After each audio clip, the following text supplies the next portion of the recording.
want full roof, Lynn? Give me the full roof, dude. Goddamn full. We need something to stir with. Yeah, spoon or something should be good.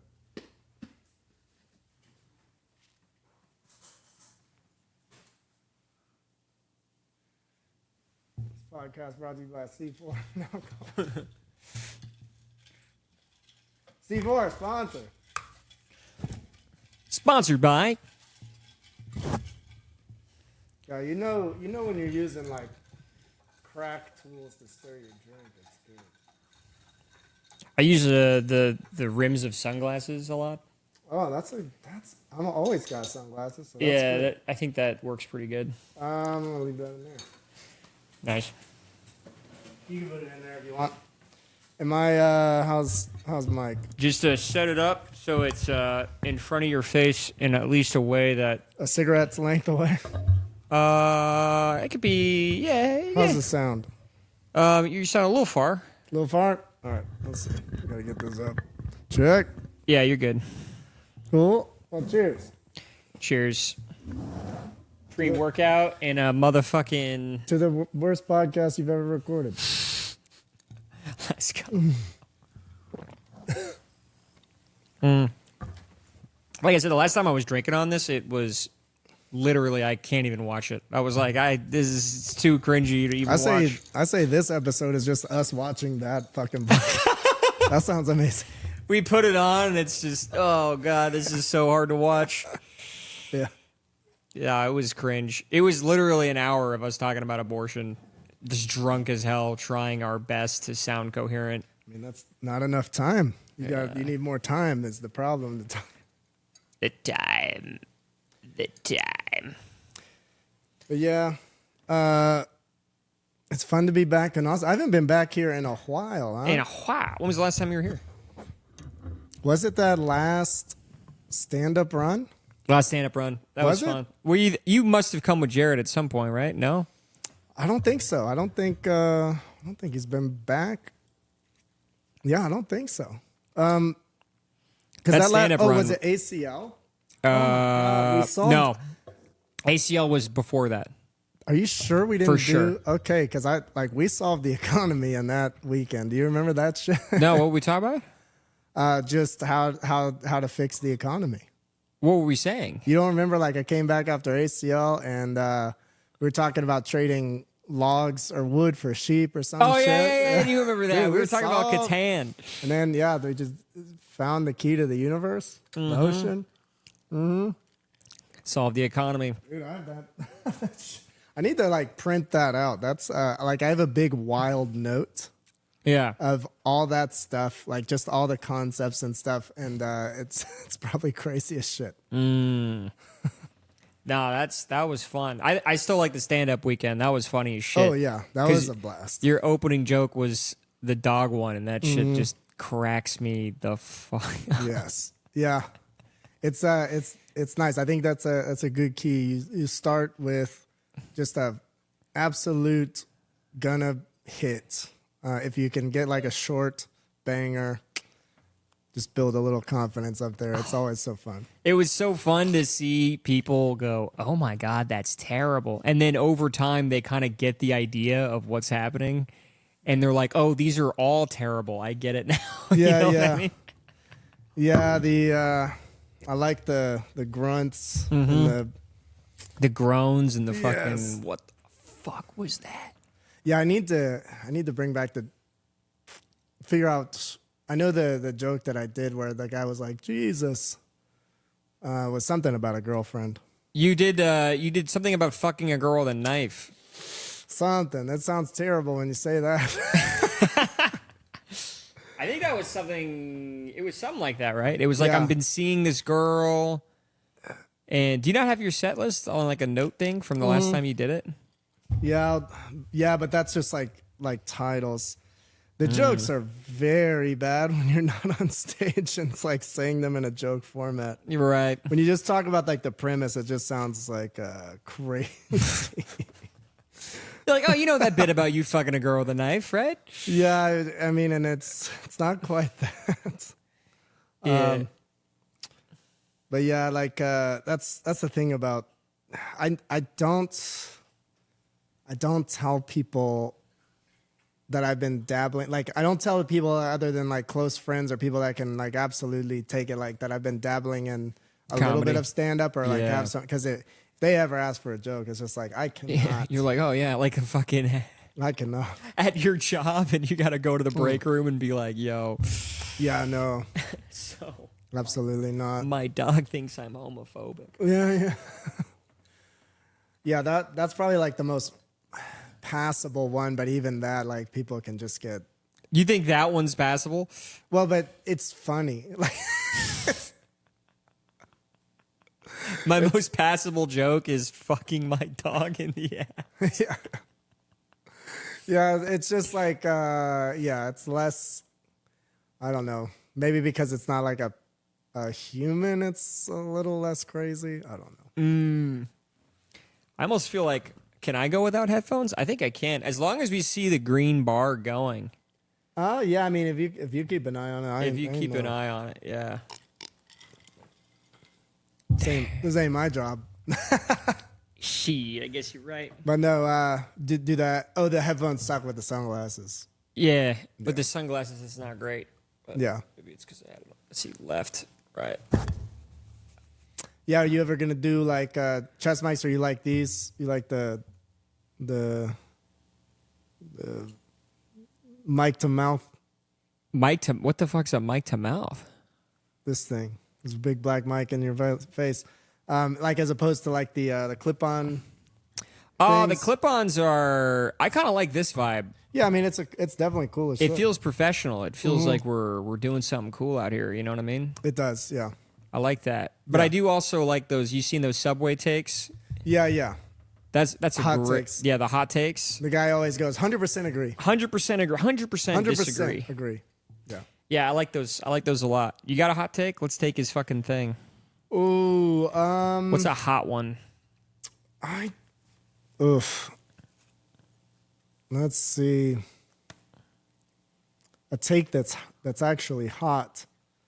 I mean, we were talking a little bit earlier, like it's not necessarily a hot take, but like the more you get to know somebody, like the more you're just touching the dirtiest parts of your body together. Like Yeah, you're- yeah. With a girl Well, or the opposite.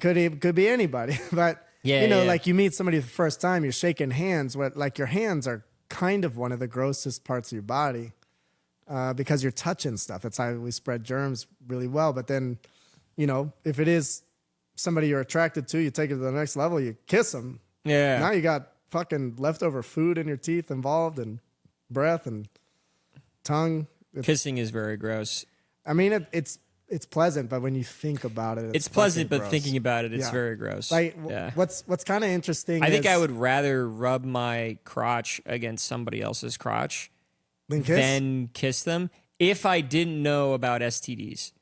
If I didn't know about STDs, I think that crotch rubbing would be less affectionate than kissing. Because putting my shit in your shit when I don't know what you've eaten, that's like, what the fuck? It's pretty crazy. What now? This is where I have to. Okay, here's my hot take. I think Okay.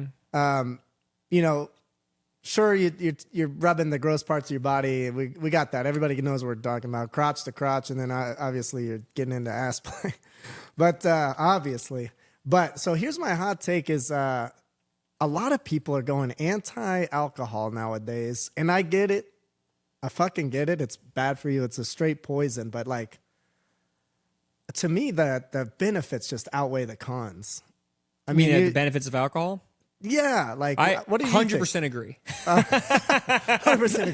100% agree. Like- I think that alcohol as a social lubricant, any benefit you get out of that extra sociability is totally worth the tiny bit of damage you're doing to your body. Yeah, Now, like- if you're an alcoholic, obviously Yeah, that's not right. great. That's not great. But I mean, if you're doing it in moderation, what's the fucking problem, man? Yeah, because when let's just say you're talking to a random finance bro, and you know if you're both sober and he's just talking about work and fucking stocks or whatever the fuck, it's fucking terribly boring. Yeah. Versus like you get a couple cocktails and you start talking about random shit. Yeah. You start getting into maybe like deeper. Yes. People's walls like come down a little bit. Yes. And of course, like you don't need necessarily alcohol for that. Like maybe you can do something else. But like it's No, just I would disagree with. I think alcohol is the best at it. alcohol's the best. It's now, the best at it. I've never done it, but I hear cocaine is also pretty good at it. People start getting into some business. I guess you go back to business. You go back to business, but in a different way. You know what I mean? Yeah, like you're like, yo, what if we start a bar? We're starting a business. Yeah, let's start a business right now. Yeah. Here was a dumb idea I had for a business. I go into your business and I create a Broadway-like musical involving all of your coworkers as like a marketing thing. Okay, you go into the business. You ever seen the episode of The Office where they're all like dancing and doing like a Broadway type deal? That, but for anybody's office. And is this to bring in a bit? Oh, you're selling the ability to produce that Broadway musical type show. Now, are you using their coworkers as the performers, or are you bringing in your yes, own all their coworkers are the performers. That would be fucking awful. Like, why? That's hard to sing Broadway. Yeah, but we would auto tune it and make it sound nice. Now with and then everybody's involved, and you're like, oh look, it's the guy from accounting, and he's kicking and cheering, and then there's like It's a good point. You know what I mean? There, yeah. And that'd be fun. Yeah. That could be good. And then they could all watch it for like culture, but it also would be a very good thing to sell to clients and be like, true. Look you could at use all it of in us. commercials or some shit. Exactly. Yeah. No, that could be good. Now, with AI, I bet you could fucking take a picture of each person and then just tell AI, make a Broadway, thing of this. Fucking AI putting me out of business. Yeah. I mean, well, I think it would totally do that. You could be what I'm saying is you need less people. Like you could be the AI guy that puts it into AI. You heard of VO3? No. It's the next gen AI from Google where people have been doing these fucking Sasquatch videos. You've been seeing the Sasquatch videos? I don't think so.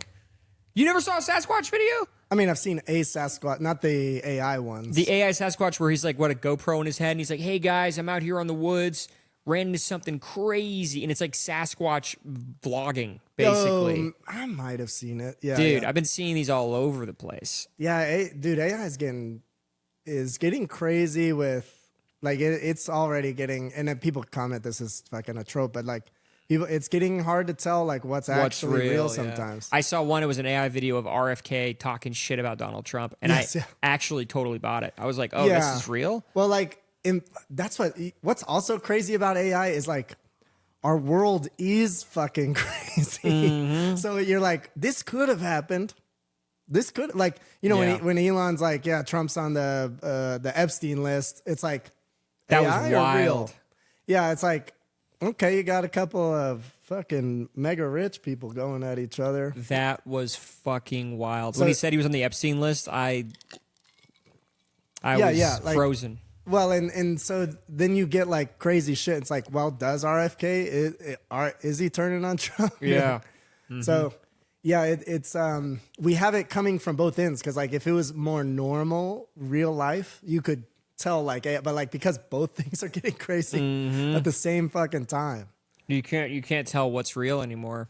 Yeah, well, but even reality isn't like true. But people are saying that this is better. This is the argument I hate, but I kind of think it makes sense.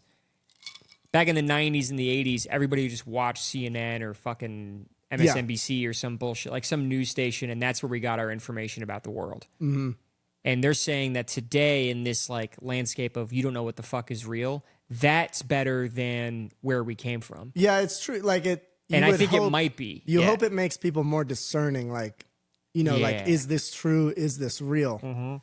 Even if it comes from like if it comes from real people versus AI, you hope it starts to make people more discerning. I think it at least allows people to question what they're looking at a lot more. Like whereas in the past, people just kind of consumed information from the TV and they were like, well, that's gotta be true. Yeah. So that's, but it was a simpler life. Oh, definitely. Yeah. I mean, it is easy to look at the past through rose-colored glasses. I agree. Because, you know, and it's a Shane Gillis joke, but like, you know, people be like, the country is more divided than ever. He's like, do you not remember that we had a civil war? Yeah, like, yeah. like, Things are pretty good. yeah, I mean, you know, people are arguing over the internet, and this makes sense. It does feel like, you know, shit's divided. It does feel like politics comes up way more, which is annoying. I would say that we are probably more divided, but the difference is that today the division is not geographical. Right. It's in our minds. It's cerebral. So you can't be like, oh, everybody in that landmass to the south is the problem. Right, yeah. Let's go down there and beat the shit out of them. It's like, oh, there's a guy down the street that's a conservative or a liberal. Right. And so everybody's just on their own world. So you can't really start a war. It just becomes a... Yeah, it would be... Like, yeah, if there were like a conservative versus liberal war, it would be very difficult because like you said, you just walk down the street and get blasted. Yeah, dude. Like there's no sides to it as clear. And then then you have like probably what most of the country is like in the middle and just kind of wishing that both side, like the extremes of both sides would shut the hell up. That must have been kind of nice though to be living in the Civil War and everybody in your neighborhood was completely on your page. Yeah, yeah. Like everybody yeah. was on the same page. And to just be like, yeah, but all those people in the state over, they're fucking idiots. Yeah, you know? I wonder if that's like kind of gang mentality. Like we got our fucking guys over here. Like if you fucking come over here, we got our backs. We have your backs. I mean, you know, we probably have the best perspective on Civil War life and gang life. You and me. I don't think anybody else has a better perspective Yeah. on gang life than me. Yeah. I mean, look at those shades, man. You got those on the street. You know how many of my friends say these shades are gay? And I was like, nah, dude, these shades are fucking tight. You don't think these are gay? No, your friends have said those are gay? Yeah, they said they were gay. Now, I want to know in what way are they gay? I don't think they're gay if you're wearing them at like I said, a boat party, these are fucking tight. If you're on a boat or a river or at the beach. I could see somebody say like, you know, if they don't understand how badass they are, somebody could say they're dorky, but I want to know how they help you have sex with another man. Like, I want to know that. I don't think these are appealing to other men in any way, shape, or form. I think that's true. I agree with you. Now, I also don't think they're appealing to women. No. So that could be where they're coming from. Definitely not appealing to women either. I think that could be. They are more appealing to men than women. So okay, is it weird to say that if I was in my 50s, these would look better on me? No, I think they look. I think they look cool. It actually, like right now, it looks like kind of some studio gear, like it came off your headphones or some shit. Like I can edit while I'm in the podcast in VR right now. Yeah. Dude. Oh, dude, it's sort of. Actually, you flip down the screen and you're like, actually, I'm gonna like kind of take in a hotter VR version of you right now. The regular version of you is gay as hell. I'm gonna fucking get that VR version. Yeah, I'm just gonna flip this down and take 10 pounds off you, man. That's fucking crazy, dude. Now, okay, we were talking about the AI shit. There was something. Damn. I wanna know. Can you show me? Now, Eve, what were we talking? So, what were we talking about? AI, VO3, the Sasquatch, AI videos that look too real. Yeah, too real. Reality is becoming crazy. Yeah. You can't tell what's real or not because of AI. Yeah, and I wonder. When do you think that shit's going to take over movies? That's what I want to know. When or what? When? Oh, I mean, I want to get to a point where I can buy a $20 subscription to AI and I can make a movie in my fucking bedroom. And well, but I think there will come a point pretty quickly that people can just say like, I want to watch a movie about this starring these people. Now, like, this is what they've been striking about in Hollywood. Like, you can't use my likeness in AI. Yeah. You know, you can't bring back young Mark Hamilton to keep Star Wars going and shit without paying. But that's gonna be hard to avoid. I feel like it'll actually be pretty cool because then Oh, anybody can just be like writing a script and then make a movie, and if it's good enough and if they work hard enough on it using AI, they can make a fucking dope movie. From the consumer standpoint, it's not bad. It's like there can be cool shit. Question is, how do you make money? Well, but that's so from the producing standpoint, like you are putting all these people that have like devoted their lives out of, or and this is the same with any field. So that's going to be I'm sorry, I have no sympathy for actors losing their jobs. Yeah, but like, I mean, it's going to be actors, cashiers, it's going to be nearly everyone. No, but actors losing their job, like, am I supposed to feel bad that Brad Pitt's out of work? Well, but not even Brad Pitt. If you think about acting as a job, people love to say like, "Oh, acting takes skill and it's an art form," and it's like, yeah, but no, dude. Like, idiots can act. Well, yeah, I mean, idiots can do anything. To be like, an idiot can be a doctor if they just know how to study and kind of get through their exams and shit. You can still do some, like, idiots can be lawyers. Agreed. So it's not some like. Yeah, but do you feel more bad about a lawyer losing his job, or do you feel more bad about an actor losing his job? I mean, I would argue that most people feel more bad about an actor losing his job. Well, but the thing is, it can just go to anything. It's not even like I don't feel bad about this profession. I mean, there's great people that are actors that I wouldn't want to see like lose their livelihood, but like, it will go through. I mean, like, you know, you do mortgages, like it will get into your area. For sure. Like it will get in, like as soon as AI learns how to teach people stuff, like now teaching music, kind of stuff I do, that's a little bit harder for AI to get into, but I do not doubt that eventually it will. You know what I mean? Like, I think creating an AI music teacher is possible. It's possible. I think creating an AI mortgage professional is more possible, but I think that creating an AI actor is the most possible. Like, that's what all I'm saying. All I'm really saying is, I don't think acting as a profession is something that we should be sad that's gone. Once it's gone, it opens up a world of possibilities for the individual to create movies with artificial intelligence and AI actors. Well, the thing that brings people into acting or art in general is like the relation to the emotion being portrayed. Like it will be some time before AI can like really nail a human. Like if you're watching an intense, love story, is AI going to react the way an actual human being would? Here's the beauty of that, though. So, like, let's say I'm doing a love story in an AI movie. Yeah. And there's two people falling in love, and I have to show in the one scene a man's face truly, like, show sadness or something. Yeah.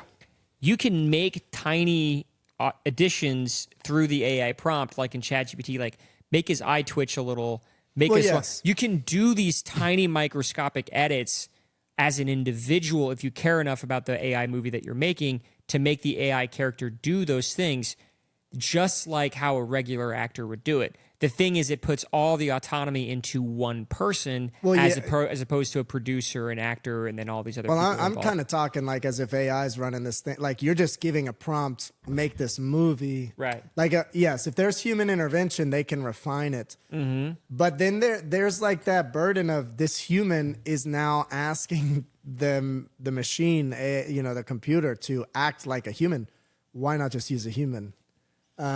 Yeah, so because it's being directed by a human on how to act like a human. So I think that still works.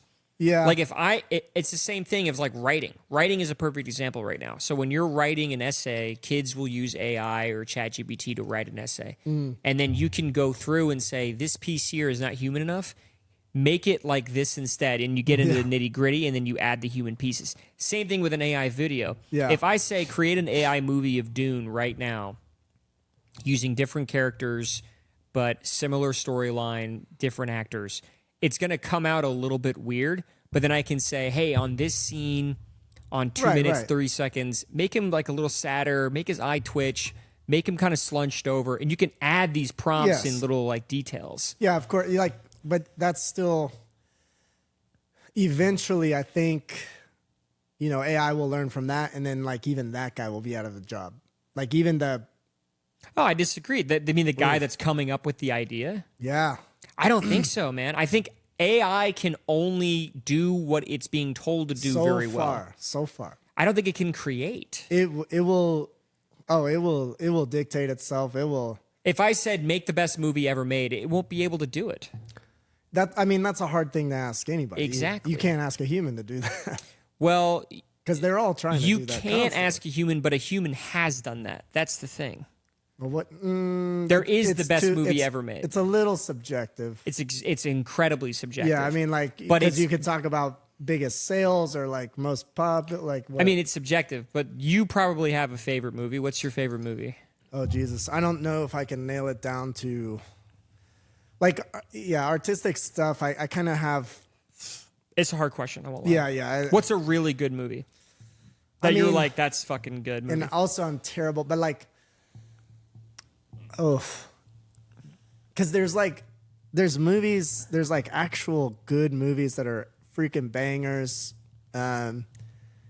It's just like music. It depends on what you're in the mood for. Like, if you just want like an easy kind of banger like that, Top Gun Maverick is good. But if you want something that kind of challenges, Top Gun Maverick is fucking dope. Yeah, but like, it's not giving you crazy plot twists. It's not challenging your intellect that much. It's just like a very good, easy movie to enjoy. That I think that's why it's so good. It's because it's just a clean, good script, story, acting. Everything is just But then clean. you have the movie with like twists or movies that make you think, so those are also good. So that's why I have a hard time, because sometimes like there's a kind of a weird time travel movie called Primer that I've seen that kind of sticks. Do you know what I'm talking? Have you seen?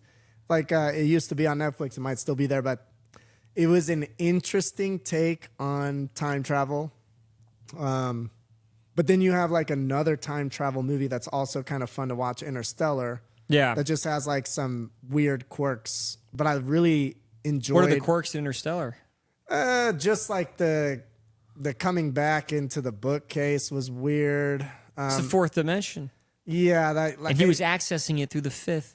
Yeah, it's just like a little bit of a what's that called? Deus Ex Machina kind of cop out, like where you just have something that's so unbelievable, like you can't dispute it. You explain it away through just technology or advanced technology. Like, what I enjoyed most about that movie is like the concept of going to another planet, and that planet has like another, like, you have your way of operating. Well, you have your ship out in space, which is operating in this pace of time, and then you go onto the planet. Yeah, that was dope. That was such a cool, and I know good. That's like also probably super fake, just as fake as the bookshelf. No, it's real. It's a real thing. Is it? Yeah, it's real. There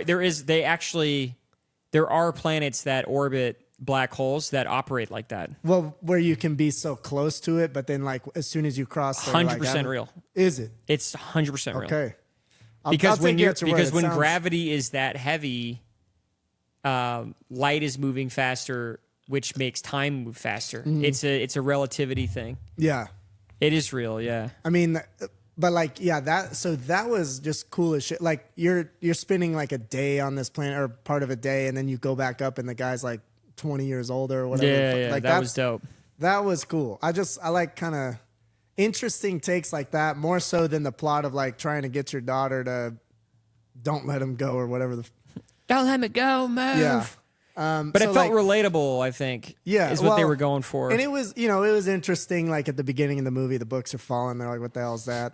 But It's just your little stupid self pushing down books. You found a Gotta way to get to the go, fourth man. dimension, but you can't like find a better way to talk. He's just yelling the N-word through the bookcase. Send a text message, you idiot. Yeah. Like, that's what's this is what so like that's where I can't get on board. It's like, okay, you've crossed into this extra dimension, but then you're like, and all you pushing can do is books. push a bookcase. Yeah, that Yeah, is it's kind of like- lame. I won't lie to you. So, I'm with you on that. yeah, it's like you should probably be able to talk Their telepathically. technology is that good that they can cross the fifth dimension, but Yeah, they yeah, can't fucking send her a fucking text. Hey, bitch, here's the equation. Yeah, just like, going to the black hole and be into 5G, you could be in the cell phone instead of the bookcase. You know what I mean? Like, what's this goddamn OnlyFans link?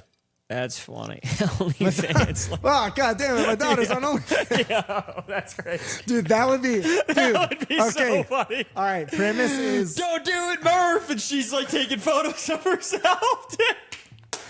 the premise is like Interstellar, but instead of being trapped in the bookcase, you're trapped in the OnlyFans link. So then you're like having to watch your daughter do all this crazy. No, two guys. Don't post the photo, Murph. No, Oh no, Murph. that's our neighbor. Just two black guys walk into the room. He's knocking on the bookcase. No, Murph, no. Dude, that. You know how they did like Not Another Teen Movie or something? They need to do an Interstellar like that, dude. That would be so funny, dude. Even not even OnlyFans, just her like bringing some like just like three dudes in her bedroom, and he's just there like, no, Murph. Interstellar and cross out stellar and put racial. Let's go. Let's go. Oh my god. Okay. Bum bum bum bum bum With bum the fucking bum bum. like the amazing soundtrack. No, Murph. Not three guys at once, Murph. All right, now let's tell ChatGPT to make this. Yeah, make that movie, bitch.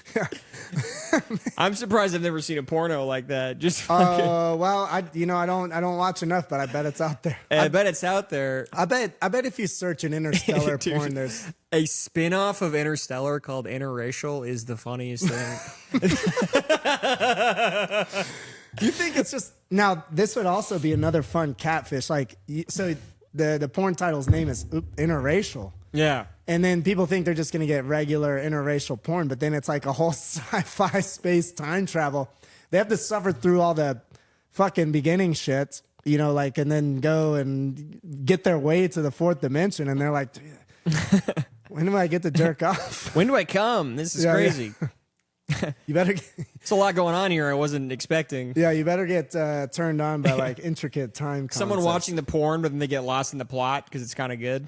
Now, that's also funny. They're like, you know what? Let me put my dick away. This is actually a pretty good movie. Yeah, actually, I haven't even. Yeah, I'm not even turned on right now. I'm just kind of intellectually stimulated. Just invested in the plot. Yeah, that would be funny. That would be a funny porn category. Yeah, yeah. Like just one that sort of cucks you out of Porn like- that makes you put your dick away. Yeah, like because it's so good. Yeah, you're like, yeah. That- The plot here is pretty fucking good. yeah, you're like, damn, I never thought about it that way. That Yo, is funny. I love she that. is really struggling to get through. Like, I'm not even. I couldn't. Dude, I'm still thinking of not two guys at once, Murph. Dude, that would be such a funny. That would be an amazing finish. No. Dude, she lays on the bed and these two guys walk in. They're taking their shirts off. He's like, no, Murph, no. You push off a book that's just like, just sell your bath water. Yeah. Keep it on Twitch, Murph. Try feet pics first. You don't have to go so fast. Don't go right to video, Murph. Yeah. Yeah. You didn't do risque lingerie photos on Instagram first. Oh, that's fucking hilarious, dude. I gotta pee. I'll be right back. Well, Entertain the people. do you cut? Oh, absolutely. Jesus Christ. Entertain the people. Well, I'm going to entertain the people by teaching them how to make the best cocktail ever. All right, so what Eric and I have been drinking is the most amazing cocktail. What you do is you take extremely premium vodka and you fill it up quite full. If you have ice, all the better. I'm using leftover ice. Get yourself a nice even pour. Hopefully you don't have one of these shitty flow stopping party stoppers on the top of your bottle.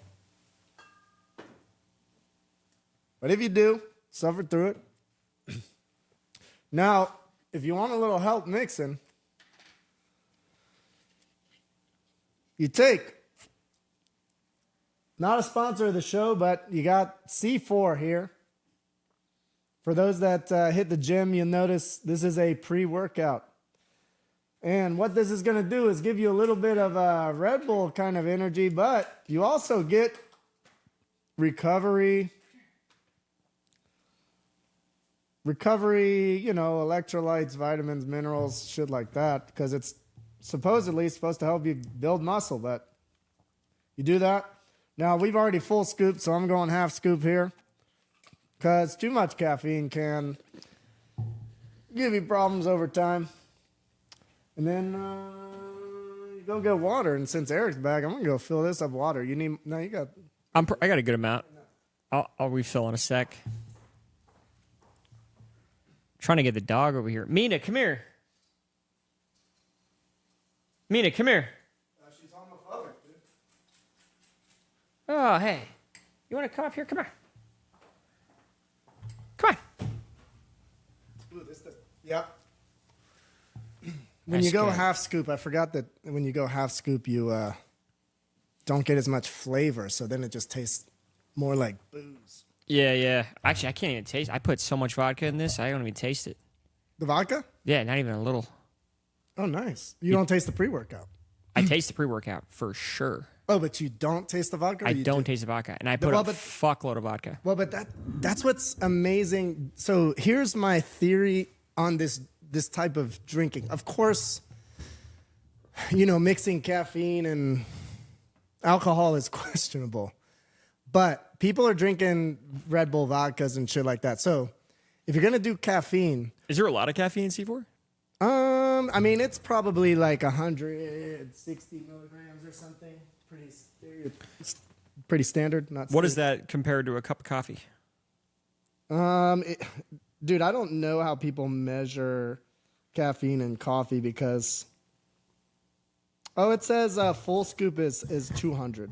200 milligrams? Yeah. Honestly, I've heard like cups of but cups of coffee can go anywhere from like 70 to 100 and something. Yeah, see like 80 and 136. Damn, I nailed the fuck out of that. So one cup of coffee is 100. This is 200? Yeah. Oh, so it's 2 cups. 2 cups of coffee, like regular coffee, but like people do fucking triple espresso shots and shit like to start their day. What's a espresso?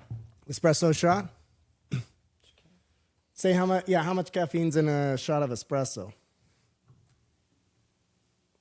That's less.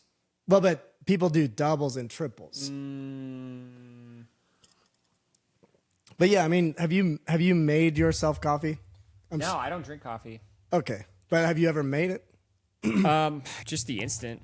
I don't make coffee though. Yeah, so when you make like kind of the basic putting grounds in the filter type thing, like drip coffee, you can put however many fucking scoops of grounds you want. That's like when people say like, how much is it compared to a cup of coffee? It's like if you put 2 scoops of grounds in the filter, that's going to be weak coffee. But if you put 20 scoops in the filter, it's going to be very strong. Yeah, I guess I just always thought that an espresso would be more caffeine than a cup of coffee.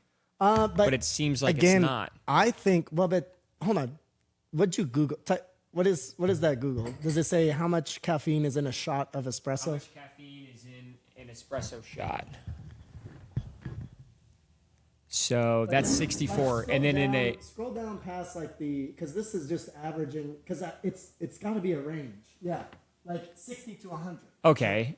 That's what I'm saying. It depends on. But it's like, it sounds like a beer compared to a shot. It's like a shot is. No, like 60 to 100 is about the range of a cup of coffee. No, and that's what I'm saying, is that the espresso is the shot and the cup of coffee is the beer. Yeah, like so it's less liquid but the same strength almost. Yes. I don't know. Like I would think a shot of liquor is stronger than a beer, wouldn't? Is it not? I would say that a full pint of beer is about the same as a shot. Yeah, I guess because then you take your shot of liquor and then you're drinking back another drink right away, whereas a beer is like pacing you more. Yeah. But yeah, is there more alcohol in a shot of vodka ew, or a pint of beer? beer.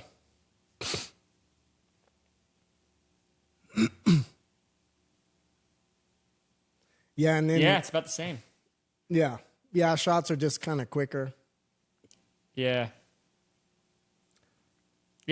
One regular beer is equal to one shot. Yeah, like in not very many times in college because it doesn't work very well. But do you remember the power hour where like you're doing a shot or a sip of beer every minute or something? Yeah. I invented, or at least I think I did, the power 5 minutes, but you do it with shots of liquor. That's crazy, dude. It sounds weak because you're like 5 minutes, but then you're like, oh, five. You get to like the third shot in the third minute. Yeah. It gets pretty rough. You ever seen one of those Worst Fest pints? Worst Fest. You ever been to Worst Fest? No, I don't think so. It's a like a German Oktoberfest pint of beer. So is it just like a European pint? Like is it one of those big it's ass? a legitimate American pint. It's like fucking huge ass pint of beer. Like if you go to a bar and you're like, let's just get a pint for everybody to drink. Not Yeah. a pint, not a pint. What's Liter? Maybe a liter. It's a fucking big ass mug that you would share with like three people. Pull it up. Oh, so it's not just like the big German mug that everybody has No, as a that's a souvenir. Stein. That's a Yes. little bit more than a pint. Because I have those. Worst Fest. You're like in the middle of your Yeah. previous search. That's hilarious. Trying to pull this. Yeah, like while you're doing that, I'm ready for AI to stop fucking up my text messages. Like, like text predict and then like when your thumb hits the I instead of the O or vice versa. Like, can we just simplify kind of that kind of shit? Yeah, this year. I'm gonna be honest. Like from this angle and no compare. Hold on, pull up that picture with the guy. I need a size comparison. Yeah, the guy. That's it. New Braunfels. Where's that fucking guy at? Yeah, they didn't load any pictures.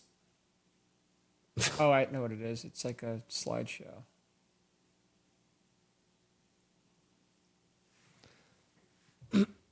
They didn't. Whoop! That guy's pants are risque. This shit's fucking me up. Dead air. This is awful. We should change. I don't know. That's a big ass fucking glass of beer though, and we tried to see like how fast can you fucking drink that, Yeah. and that's tough, dude. That'll kill you. Yeah, I mean, chugging beer. Once I found the power of Liquor. yeah, like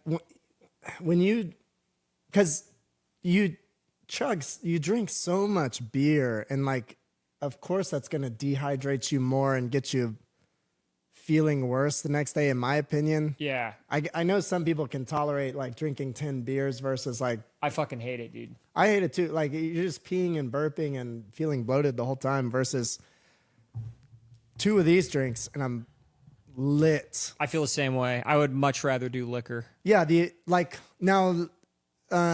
This is also maybe not a hot take, but this is my take also on booze. So we talked about booze. I'm sort of, I understand the war against alcohol. It is, and I do probably like, people are like, alcohol is going to be the next cigarettes where, we're going to look back on the past and be like, I can't believe people smoked. I even disagree with that, man. I think alcohol is going to be around for a while. You know why? Bro. You know why alcohol is not going to get the same look as cigarettes? Why? Because cigarettes don't help you fuck. That's a good point. That is I mean, cigarettes can, like, you need a light, babe, but no, not even close like, though to the same level, dude. Substance, just people need help getting over their But kind also, of nerves. That's true. And alcohol, in the history of the human race, alcohol has a massive role to play. Unlike cocaine and cigarettes. Cocaine has a pretty big role. Well, cocaine had a big role in the last 50 years, maybe? Yeah. But in the Booze last has been there, 1,000 years, like, people have been drinking alcohol forever. Yes. Well, forever, dude. And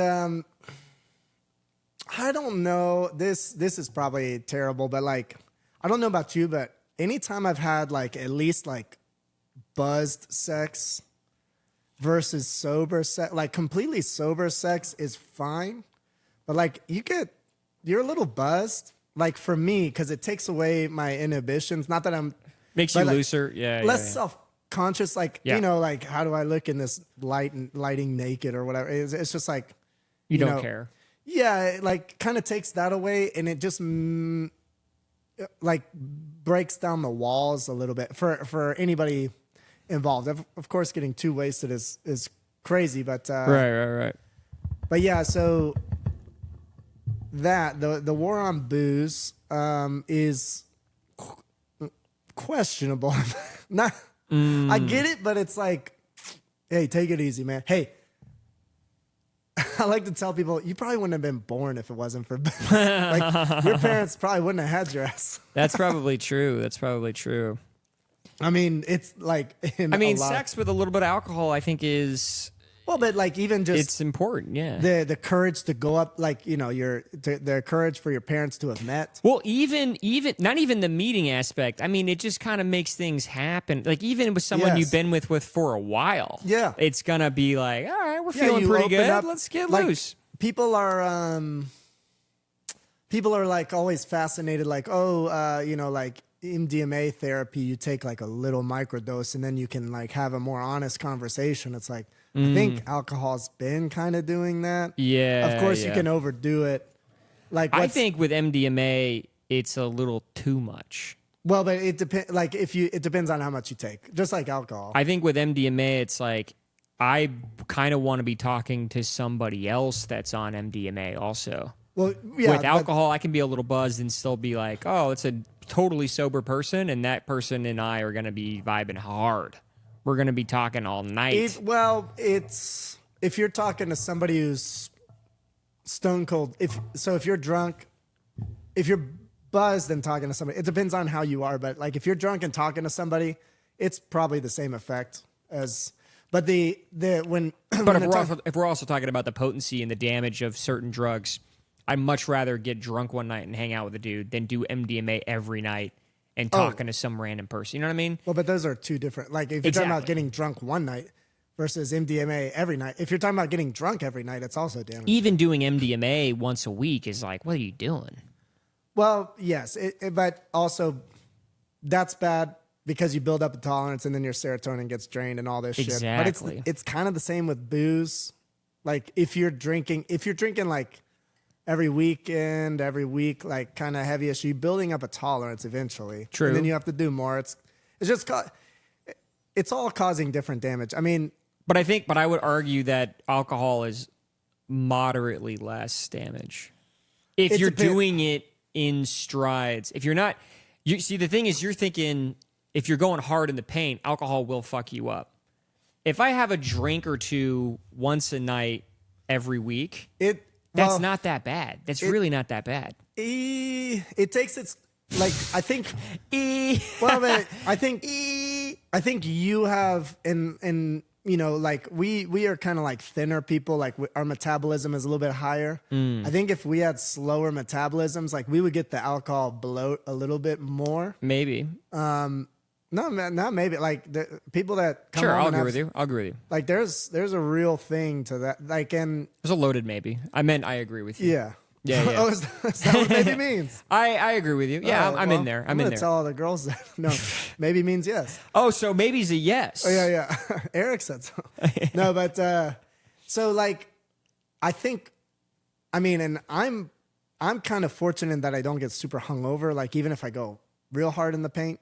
I get pretty hungover if I go pretty hard. Yeah, and like so, because I I love binge drinking, but not a lot. Not often. I like to do it like every couple of months, if that makes sense. Which is similar to how you should probably do like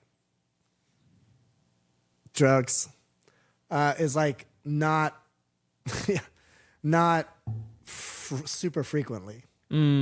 Like if you do anything, It sounds like what you're saying to me is I should be drinking at the same pace that what I do MDMA. So if I do MDMA once every 3 months, I should drink once every 3 months.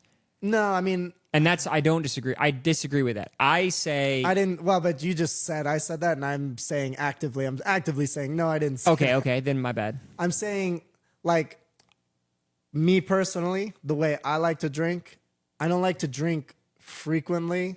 I like to drink hard infrequently. It's just more fun for me because like we were How talking often do you drink hard? It's pretty much like honestly whenever I come down to Houston or Austin, whenever I visit people, like I don't drink too much where I live. Really? Yeah, because like, and I definitely don't drink on my own. Like I only drink socially. Like anytime, like if I ever think like, you know, I've got leftover booze or whatever, why not just have a drink? It's like, for what? Am I gonna get buzzed and play a video game? I'll be better at it if I'm sober. Yeah. Yeah, it's a social thing. You're gonna do it with people you know and you're hanging out with. The whole reason why like I drink is to then kind of be a bit more loose socially. Yeah. Like I like laughing with people, making people laugh and stuff like that. In my experience, it's just easier. People are less uptight when they're drinking. And me, like I'm pretty uptight sober. I don't know, like in a regular setting. I can see it, dude. Based on what you do for a living, I can see you being uptight. But like I don't know. It's kind of hard. My friends, because like, you know, since I will usually be drinking with my friends, right? I'm usually more like kind of more easily myself around them. But like if I just meet you or something and I'm completely stoned, so I'm super introverted, shy. Like I definitely don't want to talk about myself. Like if people start asking me shit, I'd much rather, you know, get a buzz on, wear a stupid thing and just make some shit up and laugh about it. You know what I mean? You're the definition of work hard, play hard for sure. And dude, if I could, if people could understand that like really well, like I think that is a great sweet spot because like in college, I would be somebody that goes out on Wednesday night and gets the specials and shit, but it's because like I got all my work done before that. Yeah, so you're like I can do whatever I want. Yeah, like they're like so in I don't know your experience, but like there is like such a different like rewarding mindset. Like when you got all your responsible shit done and then you go party. Feels good. Yeah, you're like, I just crushed it twice. Like I got my shit done and I'm fucking partying. Yeah. Versus like if you just blow off your shit, you got that on the back of your mind. Yeah. So like you front load the work, but then you get a better payoff versus like doing the work later. Yeah. And dude, I don't know where. Do you function in that way, or like did you function in that way, or? I when I was in college, I didn't really. I don't think I do function in that way. I don't be like, oh, this is my reward. I don't have that thought process. Well, but I don't know. It sounds like you're rewarding yourself. Yeah, well, it's just it's a much more gratifying. Like, for example, last summer I was finishing my dissertation, and like I would get some big shit done, and I would like there was like a week or so that I stayed with Jared and Alex in Houston, and I would go down to their apartment's conference room or whatever and just bang out some work on the dissertation, and like doing a big chunk of work on that, like, you know, like on a Friday or something, and they're like, hey, we're gonna go out. It's like, that feels good. Fuck. Yeah, it's just like, because I get what you mean. You got like some real shit done, and then you get to like fuck around guilt free a little bit. I don't think I feel that way. I feel like if I was gonna reward myself for doing a bunch of work, I would stay in. Really? Okay, and Yeah. but then do what? Like, are you playing games? Playing games, Well, watching but that's a movie. so that's like a different type of. It's a different reward. But Yeah. now, so let's say you didn't get that work done, and then you go play games or watch a movie. It's like you I kind of would have this feel good. lingering guilt. I would feel good. Like if you didn't get anything done. If I didn't get anything done, yes, I would feel bad. That's what I'm saying. Like, so there's Yes. this balance of like, if you Yes. get it done and then like do whatever's enjoyable to you. Yes. And for, Yes. maybe because I live in a place like where I don't socialize that much. Like if I'm where I live and I think that's what it is. I think it's because it sounds like when you're on a typical week, you're kind of not socializing. But I'll also say this, like in college when I'm like hanging out with my roommates and shit, like I loved going out. Do you socialize with people that you work with or in Dallas, like outside of when you come down here and just get crazy? Not so much that I work with, but there is like a little rave crew that I'll hang out with. But did you just smoke the cigarette? Do not inhale that. I think I did. Yeah, don't. That's terrible. Do not inhale that. It does smoke a bit, doesn't it? Yeah, if you blow on it. But don't blow out air. Look, don't blow. But and also it only does. Look, watch. Don't. That's a pretty good amount. Yeah, but don't let it leak out of the corners. Come on, man. Create a seal. You never S'd a D before. Hey, yo, the fuck? Have you never properly blown on a penis before? Yo, you never blown a man before, dude? Yeah, what like you actually blow. It's not just called blowjob for fun. Oh shit. Did you get high off of asbestos in China? These are like made in probably the sketchiest. These are probably made in some there's sketchy probably ass some COVID-19 left over in this There shit. might be, yeah. What are we talking about? You're talking about partying. Yeah. So the thing is like, if and I get the sort of I don't know. Let's see your take on that. Like the sort of not the crazy YOLO mentality, but the you only have one life, so like enjoy it as much as you can. I get this philosophy as well, but there's a lot of enjoyment. Like I find I enjoy the fun, like the stupid fun shit, if I have gotten stuff done beforehand. No, and I think that's normal. I think that's a normal way of thinking. Yeah, I agree with that. But I mean, I don't know. I think it just comes down to who I am. When I get something done, like if I had a busy day at work and then someone's like, "Let's go out and party." That doesn't sound as appealing to me as like having a busy day at work and then going, "I'm going to sit at home and do nothing now." Well, but that sounds awesome. To each their own. Like Exactly. That's like a more introverted. And there are some days like even if the people in Dallas that I like to hang out with, if they're like we're going out tonight, like there's some like if it's a Saturday, I don't like it too much because then I getting poor sleep on Saturday night and then trying to recover that sleep like during Sunday while like cooking and doing laundry and shit is kind of a nuisance. Going out on Friday, sometimes, it's like I'm tired or like maybe at 5 o'clock, I'm like, I could go out tonight. But then like 8 o'clock hits and you're like, oof, I don't really feel like getting ready to go out right now. But I do almost always enjoy the social interaction. Because I can play games or watch movies anytime.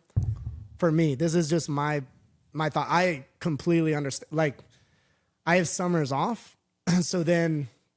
Are you off right now? Oh yeah, I'm getting off. But. Oh yeah, I'm getting off. Oh, I'm off. I've been off. But no. So you're vibing. You're still getting a check every couple weeks. It's prorated. Oh, really? Yeah. So they cut you off? No. It's prorated means like they spread it out over 12 months. Okay, that's where what I like thought. Yeah. Technically, you're getting paid for 10. Right. So you're still getting checks every couple weeks? No, every month. I mean, I get paid once a month. Okay. Yeah. Yeah, I don't know when the bi-weekly went to monthly, but like monthly kind of sucks. It does. It's kind of cool to just see a big wad. Like it That is pros kinda and tight. cons. Yeah, Yeah, it's you're kinda just tight. like, Yeah. ooh, that's cool. But then you're like, oh, it's gone. Like, oh, Yeah. rent. But no, I mean, I'm not to get it. I'm pretty decent at like not spending more than I make. So I just end up okay. I don't I don't like overspending on bullshit stuff. Right. That's good. Watches. But As he flexes the Rolex. yeah. Dude. Pin time. But the like what were we so no, I totally get like one of my guilty pleasures, and this is super guilty, but maybe people think it's dirty. Like I would love if you get like deep into a video game. I enjoy staying up to like fucking 7 a.m. playing that shit. There's like a cool middle school vibe. Like you tap into your inner fucking child doing that. Yes. And then like if you can be snacking on some bullshit while you're doing Dude, me and my buddies were playing Rocket League the other day. Well, now And we were just up there like 5 a.m. just dropping Rocket League now games. if you have friends that you are staying up with and gaming with, Yeah. that is like euphoria. Oh, it's insane. I'm like, and that's amazing because that is exactly, I don't know. It's next level That fun. is exactly what you would do in like middle school. And it was Yes, dude. such a fucking blast. But then you add alcohol to it, it's literally amazing. Oh, yeah. It's so fun to be like, hey, let's all stay up, drink, play my God. games, and just be vibing all night in this Dude. call. And we're all fucking around making dumb jokes, chatting, yes, I mean, playing video games. It's unbeatable. I had a couple friends here the other day. They came in from Dallas. yes. And they brought their computers and they set them up on the bar here. Oh shit. So they were, oh my God. We were LANing, all all playing the same games. Yeah. See, It was so fun. yeah. And yeah, I feel like that shit's, well, but that's the thing, you know, how do you feel about like Peter Panning it through life? Cause like it's Now pretty, I feel like you're calling me out, dude. well, no, but I'm doing the same shit, you know, like, So like here's- do I get offended when a girl calls me a Peter Pan? No, I'm not talking about other people. I'm just saying like, how do you mentally, because That's some Peter Pan shit. Yeah. well, but I've sort of I fucking love Peter Panning it. Like, cause I what I hate is that women have turned that term into like a bad thing. but there's also women Peter Panning it. You think so? What's a female version of Peter Panning it? I mean, there are girls that I feel like there is no that female game and version. shit, but no, there's girls. So there's the version, like there's the direct parallel of like there are girl gamers that do the exact same shit. Yeah, but would you call that Peter Panning? I mean, they're not like growing feel like up a and having gamer children girl- and getting married and not, getting past video games. Right. Then there's like the club version where it's just like this girl is still going, getting bottle service and shit, and like Yes. you know what I mean? Like That is, I think, a better example. Well, yeah. I think Peter Pan is specifically for men. well, I don't but- think nah, Peter. I think it can apply. It's to me the concept is avoiding adult. life. Yeah, burping into mics. I don't think. I think I've done a lot of very adult things in my life. yes. But Well, I will say that I still get a lot of entertainment playing video games and chilling with my buddies. Well, yes. That is some Peter Pan shit. But so, I agree. So here in same thing. Like I feel no guilt. Like I have contributed to society. Like I have taught. Like it's For sure. no whatever the fuck. Like So have I. Yeah. well, yes, insane. So I feel no, but like there are some people that like feel guilt or like kind of shame. Like okay, well you still play video games. Sometimes that's for kids. It's like yeah, but what brings people most like kind of some of the most enjoyment is like speaking to your inner child a little bit. You know what I mean? So like, of course you got to do your responsibilities. It's not like don't pay your bills, Yeah. don't blow all your money and all that's like be responsible. But then like, if you get a chance, like anytime I go travel to like Europe or Scotland, see something beautiful in nature. I mean, it makes me think about a fantasy video game or a fantasy. Like it kind of brings you thinking more fantastically like you're a child. Yeah. Rather than like an adult, like, oh yeah, it's just plants. That's a whatever species tree and whatever like that. You know, you get too mature about shit. It's not fun. You know, and it's the same with the sense of humor. Like when people are like too mature to take in jokes. To laugh at anything. Yeah, it's like, I mean, it's boring. It's fine for you, but like, are you enjoying shit? Are you enjoying anything? Yeah. Yeah. Someone said something the other day. I don't know what it was, but it was like approach creativity. I think it was like a child. Yeah. Something. You saw this? I know. I know. Yeah. Approach creativity like a child, but edit and deliver like a fucking adult. Yes. You know what I mean? It's like do everything like you're a kid, but then approach your craft like you're a fucking adult. That's what I think is a little bit cool about, you know, moderate Peter Panning is like you're in touch with your childlike self. Yes, but then you are an adult. That sounds fucking pedophilic as shit, dude. I'm in touch with my childlike self. Dude, okay. Well, let's solve pedophilia right now. Yo, I'm touching my child. Why don't you just touch up on your inner child? I'm touching my inner child so hard right now. Hey. Jared, this isn't great podcasting, but Jared said, turn off cell phone, but we done dirty 6 and we'll be out at midnight. I'm going to say, fuck yeah, boy. That's 2 hours. We're good to go. Oh, we're good to go. This is going to be like one of those 3-hour Rogan podcasts, brother. Yeah, protect our parks or something. Yeah. So now, but so mentally, or conceptually, how do you feel? Like, I think I'm coming to terms with Peter Panning it, not in like the worst way. I don't think you're a Peter Pan. Look at me right now. I don't think you're a Peter Pan, though. I mean, I'm Halloweening it right now. Dude, you have a good job. You like what you do. So that's what I'm saying. Moderate Peter Panning, but like, I don't want to grow up so hard where it's like, you need to be married. You need to have a kid. You need to be like. Nah, I think that's all building. I think that's all some bullshit that girls say whenever they meet a single guy. Well, and to be fair, they do have men do have the luxury. Like we can get girls meet a single guy and they're like, he's a Peter Pan. It's just some bullshit. Dude. But we can, technically like have a child at 60. Yeah, so 80. You're fine. Well, right, but like, so I understand. We don't need to mature. But I understand the female perspective of like, I need to have a kid now because true. Eventually it gets very tough and your kid comes out. But we don't have that problem, so fuck them. Yeah, fuck them. Yeah. You know what I mean? Like we just don't need to worry about that. Yeah, I mean, I'm trying to. They'll fuck me, but no, okay. I just think a lot of girls are hypercritical of dudes because we just don't have the same timeline of success correct, that they have. I also understand the because you have to eventually talk a guy. If women were like, yeah, you can wait till you're 70 to have a kid, they would then have to be banging 70-year-olds.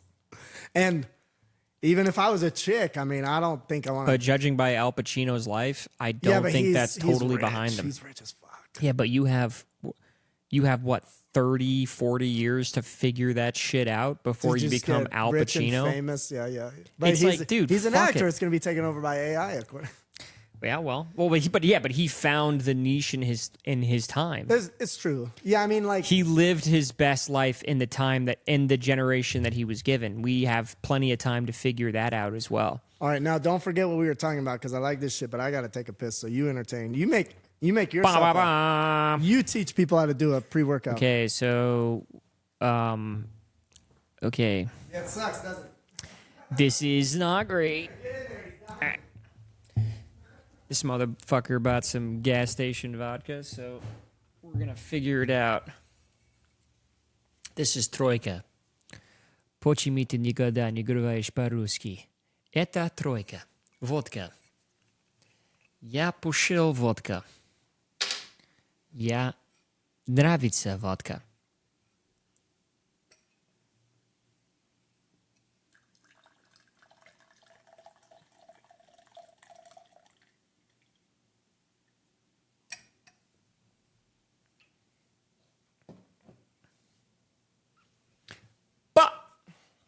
Nah, I'll be back. We'll be right back.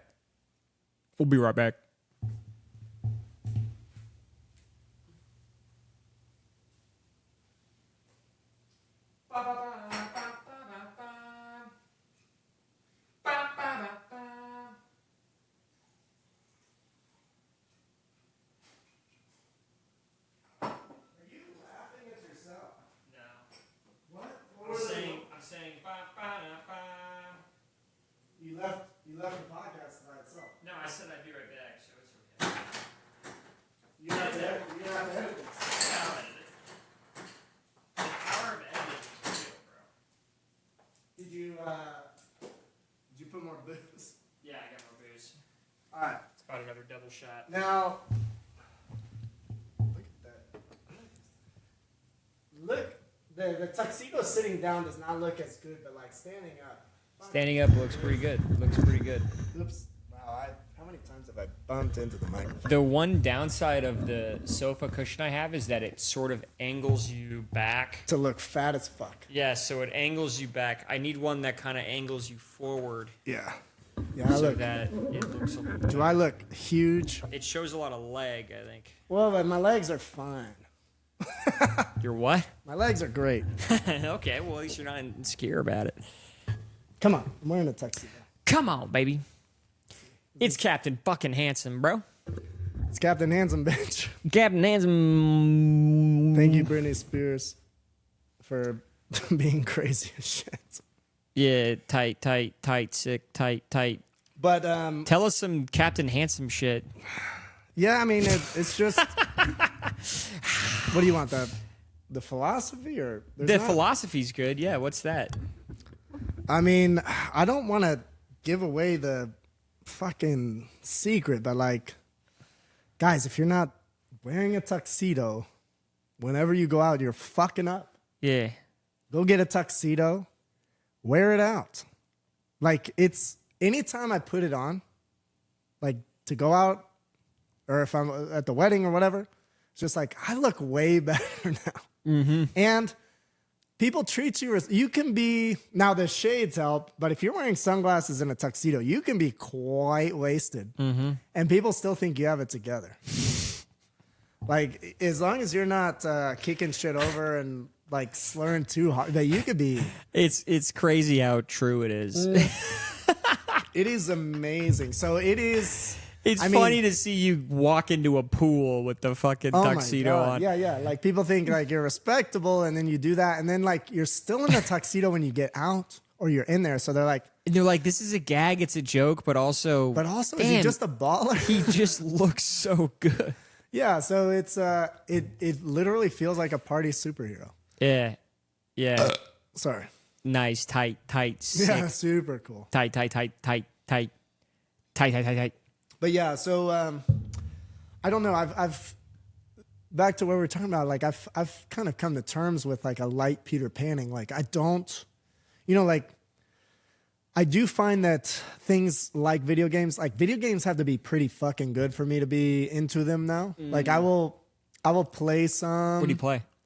Nothing nothing that anybody gives a shit. I grew up on Nintendo and I've kind of stuck with it. So like games that are on Nintendo. You're still Switch. Nintendoing? Oh, I'm still. Yeah, like I'm that's not like so gangster. I'm not like a real gamer. Like I'm Right. I mean, no, you are a real gamer. You're just gaming a different game. I mean, but there's like there's really bad. If someone was like, PC. I'm a gamer, and I'm like, oh, what do you play? And they're like, Minesweeper. I'm like, yeah, I guess you're a gamer. Well, but if you're good at Minesweeper, you got some shit going. It's pretty on. gangster. I'm not gonna lie. Someone who's good at Minesweeper. But once you realize how it works, it's not that bad. I'm not gonna lie to you. I'm fucking great at Minesweeper. Yeah, so you know how it works. I have a killer The people who just time. click around and be like, oh, I blew up. Oh, I blew up. It's like, no, there's a strategy. I have a killer time. It's no, I can't believe you just threw some shade at Minesweeper, but it's actually pretty fun. Like, I'm literally flexing my minesweeping ability. Well, yes. But so yeah, like I grew up on Nintendo, and I never like with Smash Bros, for example, like I realized the steps it would take to become like great at it, and it's just like I don't know if I want to invest that much. Like I like being casually okay.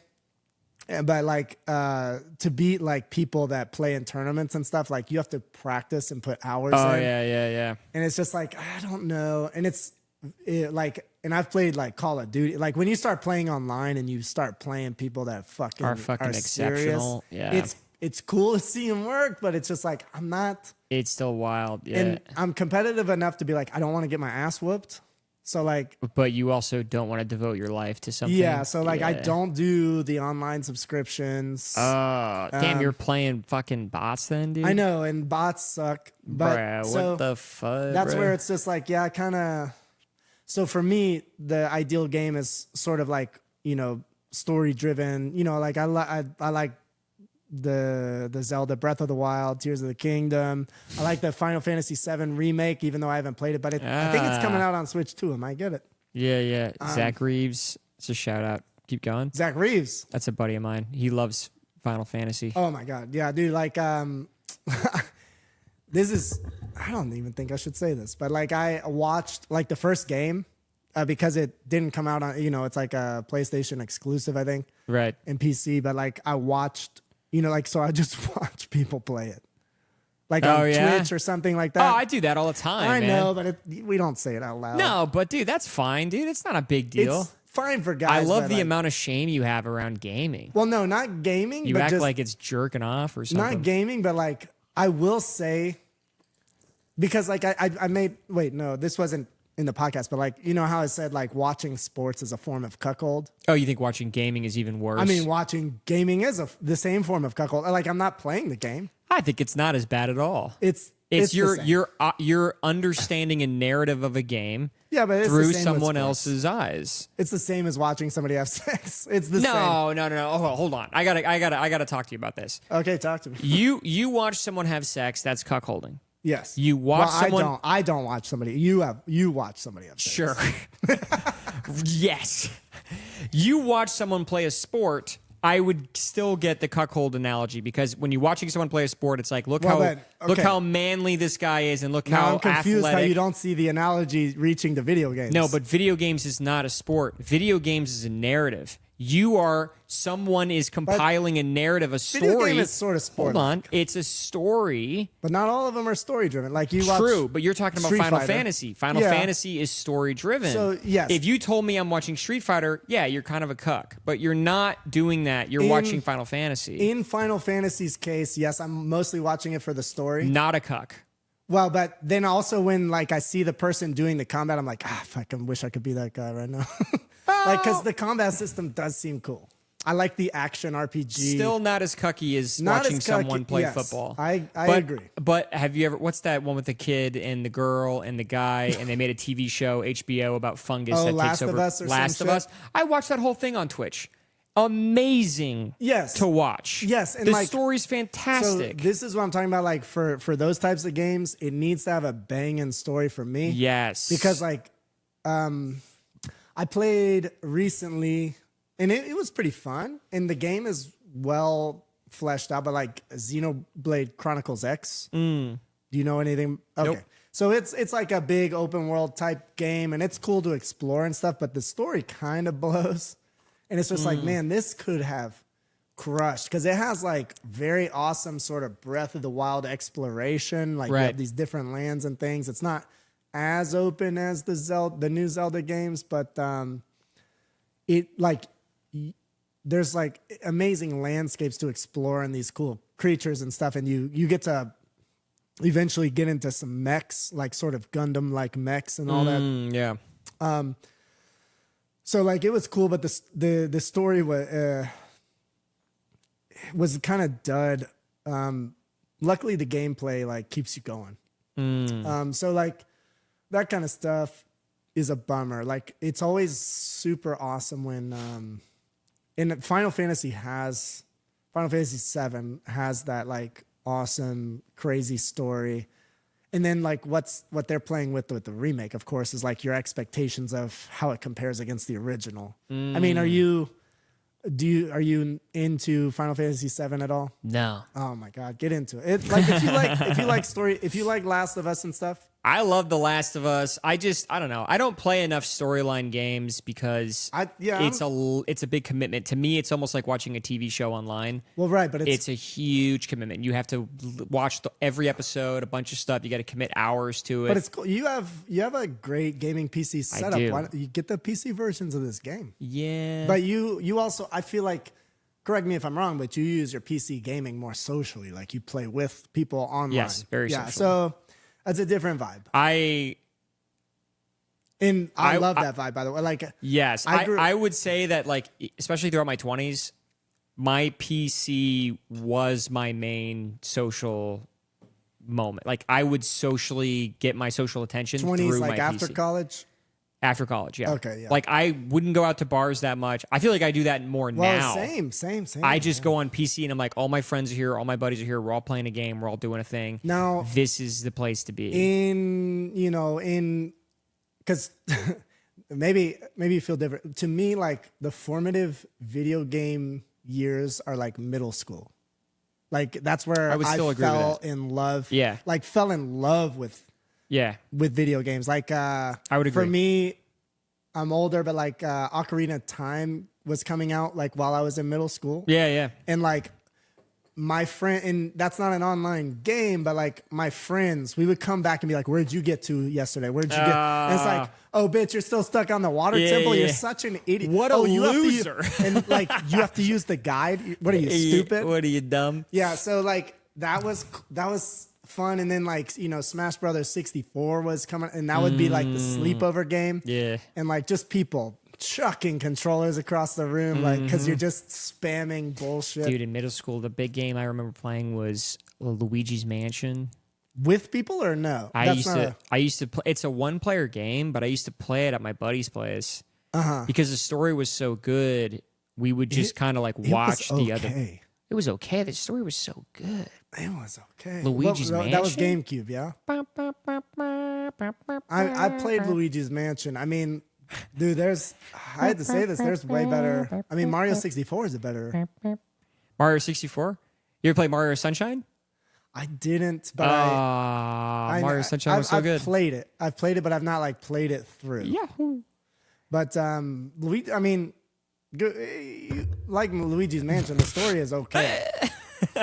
That one was so good. Ocarina of Time was good. What? You played it and you think Luigi's Mansion? Dude, I replayed it. Motherfucker. I played it, but I was so young. Like I was a lot younger. It didn't hit me as hard. Like the games that really hit me in my age, I really remember Super Smash Bros. 64 or like the GameCube? 64 and the GameCubes. Okay. 64, I was very young. I was maybe like 9 or 10. I was very young. Like I was like in middle school, but like, dude, we just fucking played. Like it was the stay up all night. Like the parents are saying go to bed. Like and then like you would like sneakily like turn down all the volume. Yeah. But then like you can hear the controllers clicking and us like cursing each other out. And they're like go to bed. But I was even too young to even defy my parents. You know what I mean? I was so young. That was me with like Excite, but like we never stayed up to play like original Nintendo games like before. Or Super Nintendo, I guess. Right. And also, by the time I was old enough to defy my parents, it was like Call of Duty, Modern Warfare 2, Modern Warfare 1. Those are crazy games. Like that's when I started being like, yo, we're up till 4 a.m. and I'm fucking listening to my buddies. I freaking blow at Call of Duty, but like my cousins, I'll go visit them in Atlanta for Thanksgiving, and like, we would play like Black Ops, the zombies mode. Dude. Because like I'm, if we play online, I'm getting murdered all the time. But like the zombies is hilarious. Yeah. And just like us trying to just be there and like we play the movie one where George is like the movie. Sounds like you're familiar with Black Ops, the zombies. Oh yeah. You know, George, the movie one with the machete guy. George and like Sarah Michelle Gellar.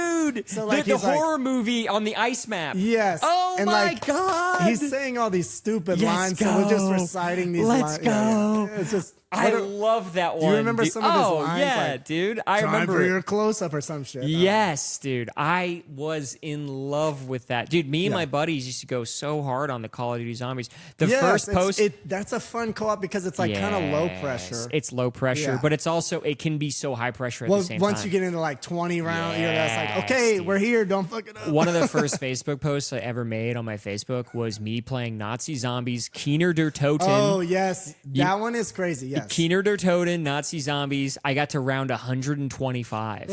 And I posted Wait, it by yourself? by myself. And I Dang. posted it on my See. Facebook like a flex. I was like, yeah, dude, what up? You want to fuck with me? And people were like, yo, I saw your Facebook post yesterday. That was so cool. And I'm like, yeah, I know. And that's when the pussy started flowing in, dude. I thought it was so tight. I was like, dude, nobody's done what I done. Well, I mean, Because I found a way to cheese it. Because what you could do is run around. Yeah. the Keener der Toten was a giant circle. So if Yes. you just run and pass zombies and then pile them all up and then mow them all down. That's what we would try to do on the movie one with George. But like, I would always get like stuck on a piece of railing, like for a split. Like when you start getting like the sprinter zombies. Yeah. Like you just get stuck for a second. Well, and then, like, that your one was a teammate gets- later level, and Yeah. they made it more difficult, and they had a lot of like unlocking areas, and the loops. They caught on that people were doing loops, Yeah. so they made it more difficult. Yeah. So that level was definitely more difficult. But yeah, that I don't know, like that shit. It's just like, why would you want that to die in your life? You wouldn't want that to die, Yeah. but girls are like, man, you Peter Pan, and it's like, bitch, dude, I'm in my Well, peak. but it's This is my peak, dude. you know, it's something they don't do. Like, you know, girls don't do that. Girls don't game. well, but like it's also sort of like, you know, getting your nails done for 200. Like I also don't get that shit. Like it brings them immense joy. You know, I made an argument to someone the other day that the way that men lie is they lie about their success, wealth, and livelihood. But the way that women lie is makeup, beautification, shit like that. oh, like yeah. So when girls go out and they do all these beautifying rituals, it's just a lie for a way for them to find a mate. Whereas men, they just lie. Yeah, I mean, there's guy versions of doing, you know, like for example, so like for a guy to seem more attractive, he may lie about his income or whatever. I'm wearing like I'll wear a tuxedo out. That makes me look better than I do. Would you call it a lie? Yeah, I mean, it's basically body makeup. I would agree. Yeah, so like I understand that. But I think concept. you wear it in a way where you're kind of being ironic. Not ironic, it's almost like you're showing off so much to the point where you're making fun of the lie. And this is Which if you is see, kind like- of self-aware in a lot of ways. Well, yeah, and if it's you like see- I'm lying, but it's so ridiculous. Have you ever seen my Chester Cheeto thing? Yeah, Yeah, like that is the ultimate version of that because it's like Yeah. super douche. it's super douche, Yeah, but it's so funny. I'll at the wear same that time. one. I'll wear that one, and I probably said this to you, but like I'll forget that I'm wearing that particular outfit, and then like I'll just go up and talk to a girl, and she'll just be like, "Get the fuck." Like she'll just be rude right She's away. like, "Yo, what and I'm the like, fuck?" what is that girl's problem? Then I go to the bathroom and like wash my hands and see myself in the mirror. I'm like, oh yeah, no, she was right. I look like an idiot. I look like, you know what I mean? I wish they could see it, but like, You're washing your hands like, yo, what the fuck was Yeah, up yeah, with I was her? like, you oh, look no. in the mirror, aight, she's right. I look like she's right. some real world Kevin Federline, you know, Jersey Shore idiots. And then you're like, no, good for that girl. She should turn down a guy that looks. She like should. Yeah. She's But- smart. yeah. So like, but no, it is like, I've worn my new addition to that outfit is like a red Porsche hat with like the yellow logo with the flat bill. yeah. Has all the tags still on it. And I wear it off to the side and like, it's funny, like I've had a guy or two come up to me and be like, and like one guy, very specific memory, he had a Ferrari hat, like very similar style. wow. He's like, yo, dude, sick hat. And I'm just like, and like, I'm just dabbing him. I'm like, yo, we're the same. We're the same.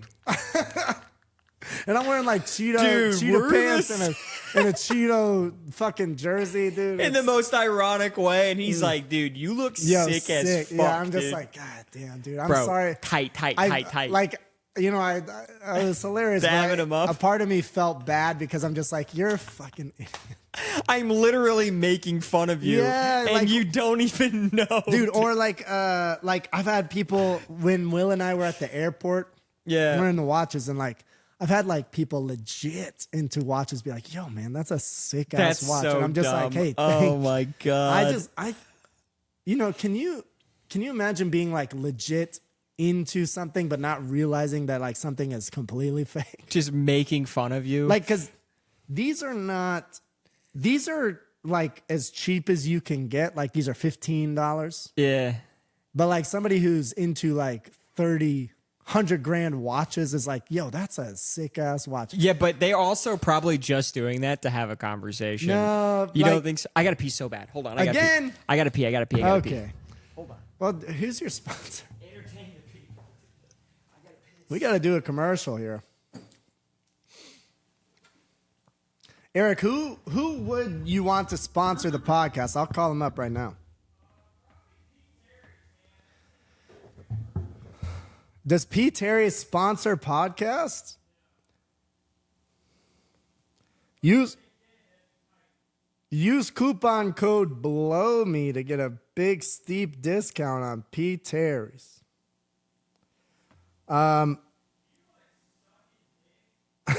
You're gonna love P. Terry's.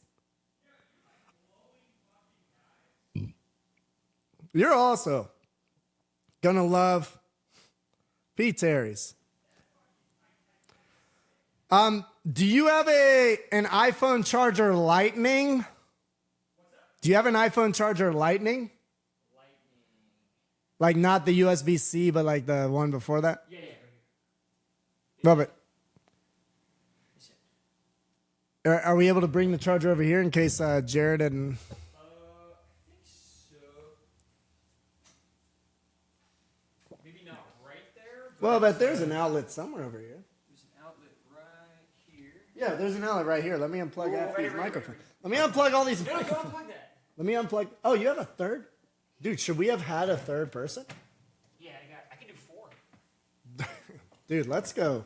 Let's get into some group stuff. Yeah, I did one with 5 people. It was pretty fun.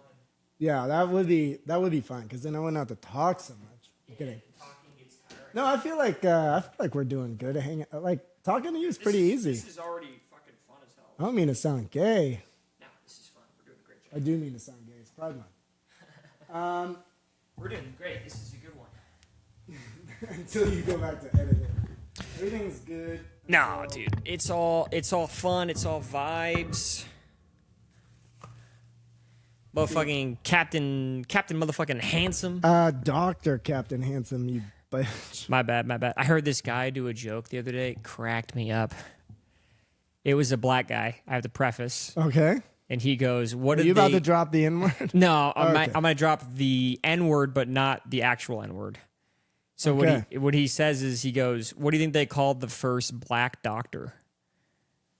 And he goes, "This is my impression of the first black doctor." Yeah. And he goes, "It's actually Dr. N-word." I like that. Now, did he say the actual N-word or did he He say did, N-word? because he's Okay. black. Yeah. But I'm not, so I can't. But I thought that was so good. I was dying laughing at that. Yeah, that's pretty good. It's actually Dr. N-word to you? Yeah, it's pretty probably gross. Like a lot of my motivation to finish my doctorate was like so I could correct my friends and be like, actually, it's doctor. Like, you know, because like everybody. Oh, just, I would do that. I would fucking. Of course, it's fun. Dr. Mclaughlin sounds sick. Oh, it does. Yeah. Too Dr. bad. McLaughlin is Too fucking. bad you don't have more ambition. Yeah, that's You're great. gonna have to just go do the thing where you buy like Too bad you're a square fucking- foot of Scottish land, so you could be called Lord McLaughlin. Lord McLaughlin is pretty tight. McLaughlin. God damn it, I said McLaughlin, like Sarah McLaughlin. In the arms of... I hate when I go to an open mic and they say, "And now up next is Eric Mclaughlin." And I'm like, oh, God. That's a stupid cheesy comedy name. I know. which I'm is like, awesome. dude, that's so lame. I kind of love it. I usually address it. I'm like, I hate being called McLaughlin because then Yeah. I have to be like, oh, I'm McLaughlin. Yeah. I hate that. All right. dude. This is great podcasting, but I'm gonna go get a little bit more water and ice so Get I it, can get make it. another drink. Get in there. I love bro. dude. Now, what would be a great touch for these drinks is if we had like Cigarettes hunting in them? knives. Well, but I did think about that. Yeah. Hunting knives? Just like badass knives, like switchblades stirring. You know what I mean? Like instead of like a butter knife, just Tight, like tight. a cool knife. Like an actual tight ass fucking Swiss Army knife? Just like cool. No, a Boy Scout knife. That's not. Not a boy, like a cool Swiss Army knife. Oh, like a cool. Like a Swiss Army knife, but it's cool. Yeah. I got a pocket full of sunshine. I got a pocket full of sunshine. Oh, oh, oh. Now, what I'll say is, I got a pocket full of sunshine. Oh, I got a pocket full. if when we redo this podcast, because this one sucked ass. No, this was great. This is better than the last drunk one I did. I'm telling you. If we can sync up our pee cycles, that would be the best. Yeah, that'd be ideal. Syncing up the pee. Jesus Christ! Everybody, look at how strong. Ba, ba, ba. Ba, ba, ba, ba. Ba, ba, dum, ba. Premium. Damn, dude, I need to go to the gym again. I used to be better At what? going to the gym. What happened? I was just There's no way that's real. like that. This isn't pouring. Yeah. like, What where's the fuck is that? the flow? The party stopper is like, yo, you've had enough. Why do they put those on there? That's a good ass question, dude. Like, what is even the purpose? That is a great, like, what benefit? Don't Does they it- want people to spill? Isn't that better for capitalism? Well, no, I'm that you just, spill like, and have yeah, to buy what- more? What benefit does it do to you if I drink less? I think they want you to spill more so you have to buy more. I feel like that would make more sense. Well, I don't think that. Is this? Where's your cigarette? Right here? Over there. Okay. This is. Yeah, I don't know if they're thinking on that level, but like, here's the kicker: is like, once you start doing pre-workout water vodka, like you need at least a little bit for flavor. So like, I'm not going crazy here, people. This is like a quarter scoop. C4 sponsor this highly viewed. Actually, can I borrow your Yeah. Swiss Army? This is your Swiss Army knife. It only has one mode, and that is cutting butter. I will give it back to you. Not a savage. Remember. What were we talking about before all this bullshit? Peter Pan, video games. Yeah, so video game and all this. So, and we were talking a little bit like, you go out on dates with girls. It's not bad, but like the girl hang. And I know there's girls that are fun to just hang out with, but like the girl hang is a little bit rough sometimes. I think they say the same thing about guys, don't you think? Well, That it sucks hanging out with a guy. yeah, I mean, I don't doubt it. I don't doubt it. So what So who's enjoying this? like getting, I mean, Hanging out with anybody. I mean, that's where like it's Sex is that worth it to hang out with someone that's boring as hell? well, but that's the thing. It's like you don't. I hate to sound gross, but like you don't have to endure poor hangouts to have decent sex. You don't have to endure poor hangouts to have decent sex. Like you don't have to be. yeah, but you get more decent sex by enduring poor frequent. hangouts. You get more frequency, perhaps. Yes. Like of Yes. course there are guys and gals that can go out and just slam and jam every night with a stranger. Right. I'm not that good.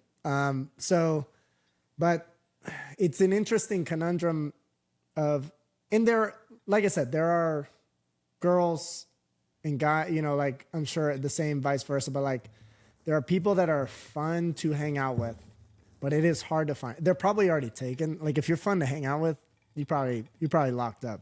You know what I mean? I mean, that's a pessimistic view. I think a lot of them No, are I mean, locked up. it's pessimistic from our point of view, but like optimistic from them. Like you're a good person to hang out with. So of course you should be, Locked up. yeah, or in a relationship that you don't want to leave. Like Right. you have met somebody that's also cool. You know what I mean? Right.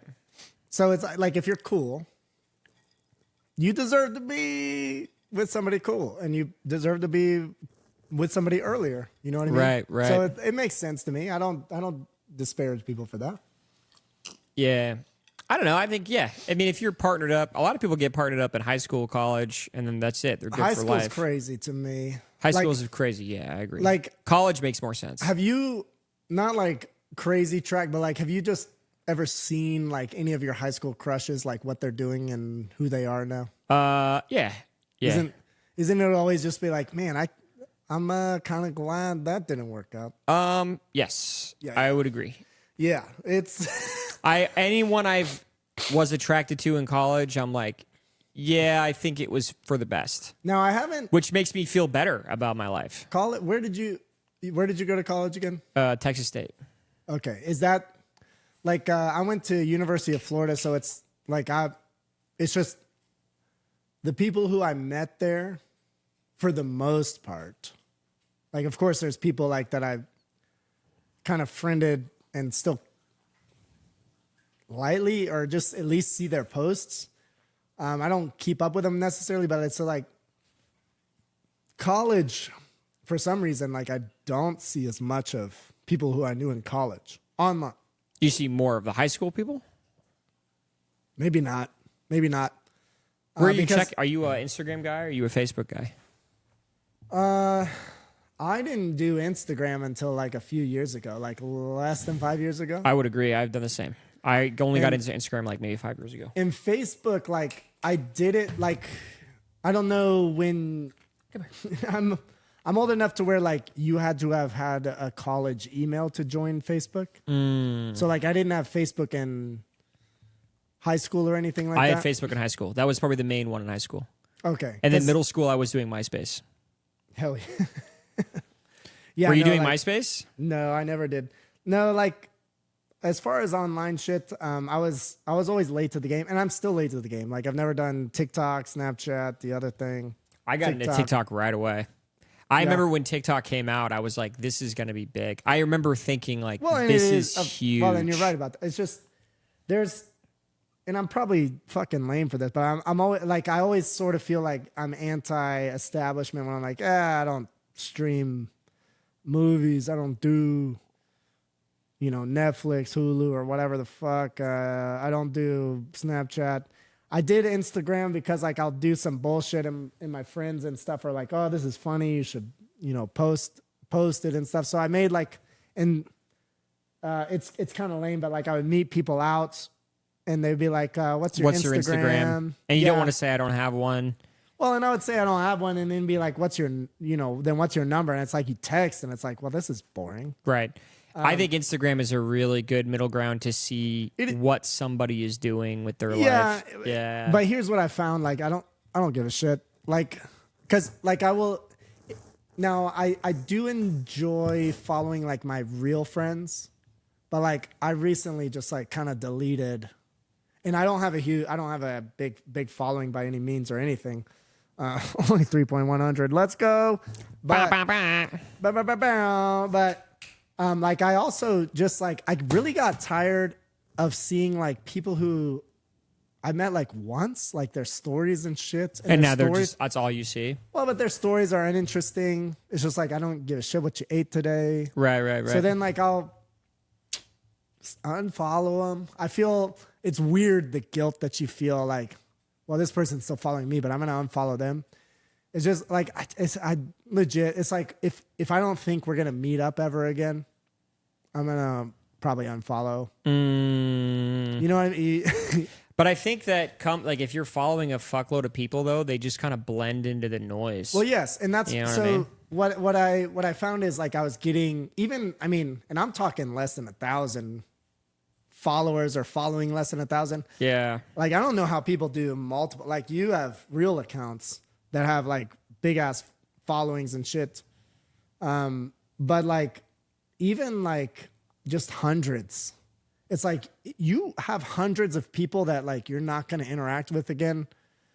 And then like seeing their daily shit, and it's getting mixed in like, like I'll see like people like you, like my real friends that I can see again.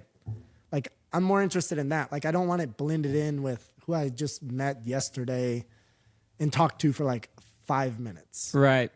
So then, I did like a cleansing and just kind of got rid. It feels, and it's weird the dirt you feel because it's like, well, they're technically still following me, but like I'm not following them. But also I don't mind.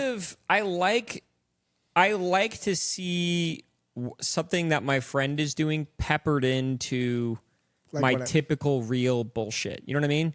Like when I'm scrolling through memes and looking online for like news or something. Yes. Because at this point, I'm getting my media, like my news through Instagram. Yeah. Same, I like to kind of scroll through my news feed and be like, "Oh, my buddy got married," and then just keep scrolling. But that's like that's a friend. But do you follow people that like you've met for a minute and I do, but I don't really see their stuff. Like when because I think my Instagram is so curated and it understands me, and my algorithm is so refined now that it knows that what I like to see is stupid memes, a little bit of news. Like I follow some news media accounts, and then a couple stuff that my friends are doing. And then when it shows me something I don't like, I scroll past it fast because I know the algorithm is going to be like, "Oh, he fucking hates that shit." Yeah. So I've curated my algorithm. Maybe I'm not as good about like just swiping past, but like eventually I was just like, I met this person like 3 years ago. I've never seen him since, and like we don't talk. It's just what's the point of seeing what they're doing? I agree. And like the story especially if thing, it's a huge piece of what you're seeing. well, but even I don't know. I don't. Dude, it sounds like you gotta follow some more banger meme accounts. That's what it sounds like. Well, so this is. I also don't. I do enjoy kind of not enjoy, but like I'm interested in the ebbs and flows of like what the For You page throws my way. Mm-hmm. Because it's so funny. And I bet you experience like, because most of my shit is like funny, like kind of comedy related. But then of course they're always like, well, this is a guy, so let's throw him like a slutty pic. Dude, my For You page is all Asian chicks with big boobs. It's well, but like that's my whole For You page. Well, but like so it'll ebb and flow. Like there's like because now mine. Let's put it up on the screen, Jamie. No, I'm kidding. Don't do that. But Jamie, pull that up. pull up his Instagram. Jamie, pull that Instagram up. But like mine is like so. This right away is just like obviously memes. Gonna be a funny, yes, perfect meme. But like yeah, so it'll start throwing in some like chicks and stuff. But like you got the goddamn what's his name? What is he? Sorted guy. Dan whatever. You got mostly memes and shit. But like I see Rachel Maddow. I see a lot of memes.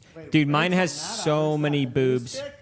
Mine has so many boobs on it. Well, dude, but that's the thing. Like I think a lot of guys, not because of them, but like I don't like that that's like, the case. Well, but here's the thing. Like when I pull it up, there's guaranteed like this. So there's like kind of the shit that I'm normally, but then there's like this girl, a hot girl. Yeah, and it's just like okay, well, it annoys me that they put a hot girl on there every time. Yeah. So and I mean sometimes like there's funny shit like but like sometimes it's just like some girl lip syncing to a fucking video or but she's probably crazy hot.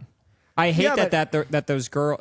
I was talking this with someone else. Yeah, it's a real talentless. It's talentless. Oh my god! And it bothers the fuck out of me that there are girls who are just posting themselves on a family vacation with their parents in a bathing suit, and they're like 18, and then the algorithm will just blow that photo up. Well, but that's disgusting to me because I hate to say it, but it's not the algorithm, but it's it's the guys. Like because like if guys are clicking on it, it's the same reason why. Sure, but guys are clicking, sharing, and then being like, "Bro, look how hot she looks," and then that makes the algorithm go crazy. Right, but that's you can't fucked. blame it.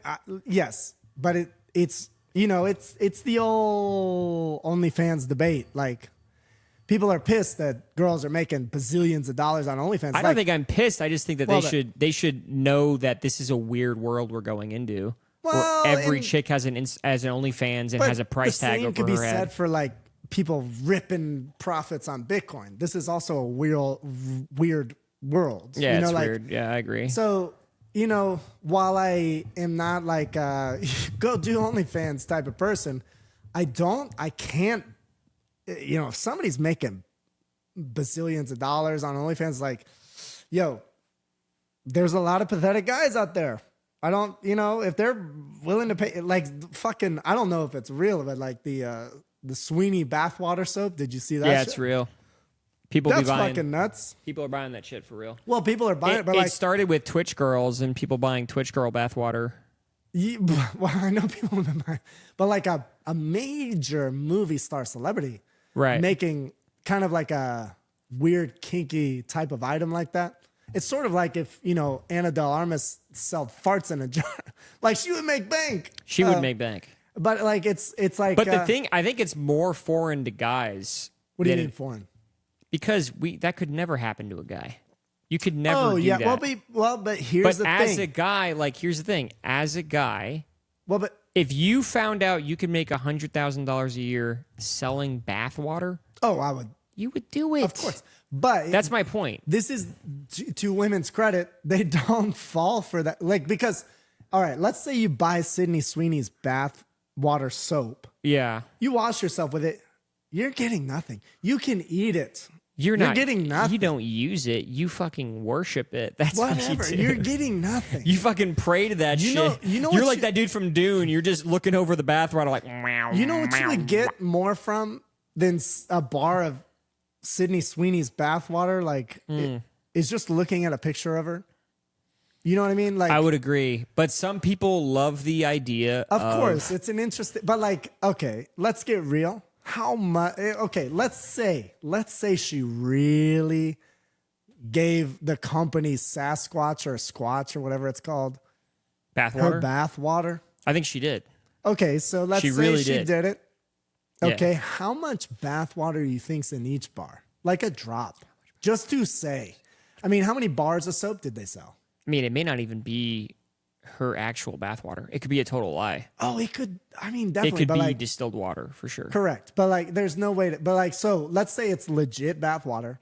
How many bars did they sell? Like 1,000? How many drops of fucking water are in a bathtub? Probably. I mean, I don't know. I would say maybe like 50, maybe 40, something like that. Drops? No, No, jars. We're talking jars. No, I'm talking like if they're what In a bathtub, how 40 much jars? bath water do you think's in each soap, in each bar? How much bathwater? Is it a bar or is it a jar of water? No, they're not selling jars. If they were selling jars of water, that would be crazy. I No, thought they're that's selling- I no. thought that's what it was. They're No, selling they're selling bath water. bars of soap. Squatch is a soap company, so they're selling bars of soap that Oh, supposedly then have. it's fucking. It's like nearly nothing. Like It's nearly nothing. Yeah, you can So- get away with that for 'cause sure. Of course, you can't make soap out of bath water. You need like that made me feel creepier. It's just bars of soap. It's not even the best. Right, that's what I'm saying. Isn't that weird? Bath water, I was like, that makes sense. But bars yeah, of like, soap, I'm like, dude, bath what water, the you can drink fuck? it. You can Yeah, bath water, I feel like I could rationalize. you can wash your face. No. Yeah, like you can smell her essence. Yeah, that's totally legit. No. But bars of soap, that's crazy, dude. No, but it is. Yeah, it's bars of soap. So it's like you're probably getting, if it's true that you're getting her actual bath water. So she probably showered in a tub and just plugged a drain and it's just like, yeah, this is my. If this is legit. Now, If to it's be legit. honest, It could be fake. it's probably just like not legit. Yeah. It's probably just complete There bullshit. must be a label or like an ingredient label somewhere that's like all of this contains 1.001%. What would be interesting if of somebody Sydney did like Sweeney. a DNA test of some sort. Like, are there skin flakes in here or whatever? Is it actually Sydney Sweeney? Yeah. Oh God, it's her sister. Yeah. It's her hunchback sister. Oh no. It's her hunchback of. It's her Hollywood. fucking Quasimodo sister. Yeah. But no, like, so yeah, that's crazy. Like, I couldn't. I don't know. I've You never. could probably test it and then sue for fraud, though, if it was that actually. would be the moneymaker, right? That'd be there. the moneymaker to say Class action. Class action Because, lawsuit. dude, you know people have paid thousands of dollars for one of those bars Thousands. because they sold out instantly, Yes. and And there was no Dude, that's percent of Sydney Sweeney. you know what's also crazy is I gotta piss. Yeah, yeah. Ba-ba-da-ba. Ba-ba-da-ba. So far away, can't I see myself so far away? Only my way out again. Oh, sit I find a head away, say I'm falling. and I wanted all the world to find. When you was in all time, I say we can give. So far away, leave me to myself. So far away, leave the burning in my hands or in my hands again. Oh shit, dude, what? You're leaving that song in, bro. Oh, dude, I was going off right there. Now, you and we need to do a karaoke because you actually. Now I got pipes. I won't lie. You, I can you sing. I crushed it on some Lion King songs. I cannot deny it, but like, I cannot deny it. What are I good? can't fight it. What are good karaoke nights in Austin? Because like usually Egos, man. Egos. Yeah, but what night? What day of the week? What week of the Dude, day? Egos is popping off every night of the Every week. night. Brother. Is it a karaoke bar?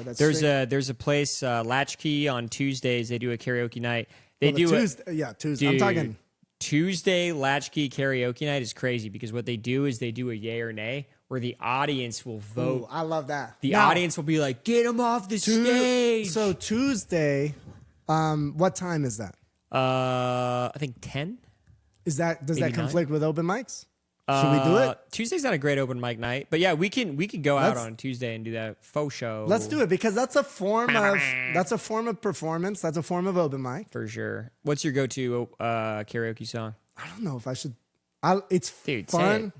Yeah, but it's fun for it to be a surprise. Ah, dude, mine's "Kiss from a Rose" by Seal. Yeah, see, like so. All right.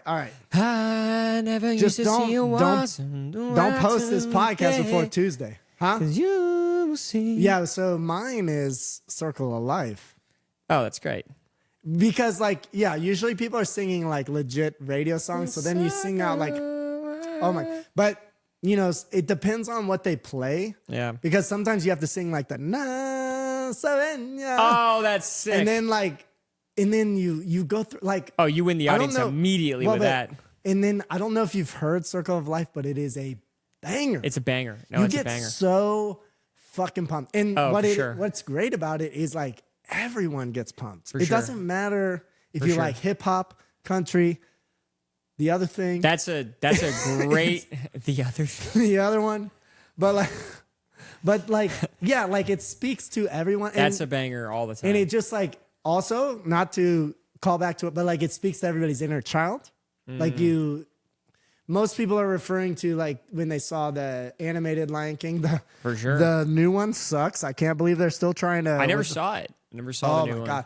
If you can imagine the cartoon one, but like where their faces are all Botox and they can't move, that's what it's like. Dude, that's so gross. Fuck. It's like why would they even do that? I guess because it was understand. just easy money, I mean, probably. I was pumped That's when I heard easy about money. it, but then when you see them like talking. Yeah. Because like Simba, is like super animated. He's super expressive. But then you like see like a lion trying to keep normal facial expressions for a fucking lion. It's like that's just it's literally easy money. Like you yeah. put that out, there's no way people aren't going to watch it. I mean, I don't doubt no it was fucking they got chance. big name A-listers to voice the characters, and of course you have to CGI the shit out of it.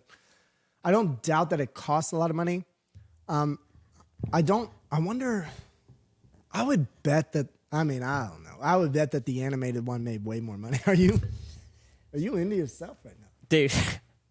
I'm kind of excited. Cool look, having both my feet like drooped. No, you look like you're ragdolling. That's what I'm saying. Like I was gonna say like kind of paralyzed from the waist down. Dude, I just love the idea of we need higher chairs. Karaoke, dude. Dude, sounds fun. No, I think you and I could crush.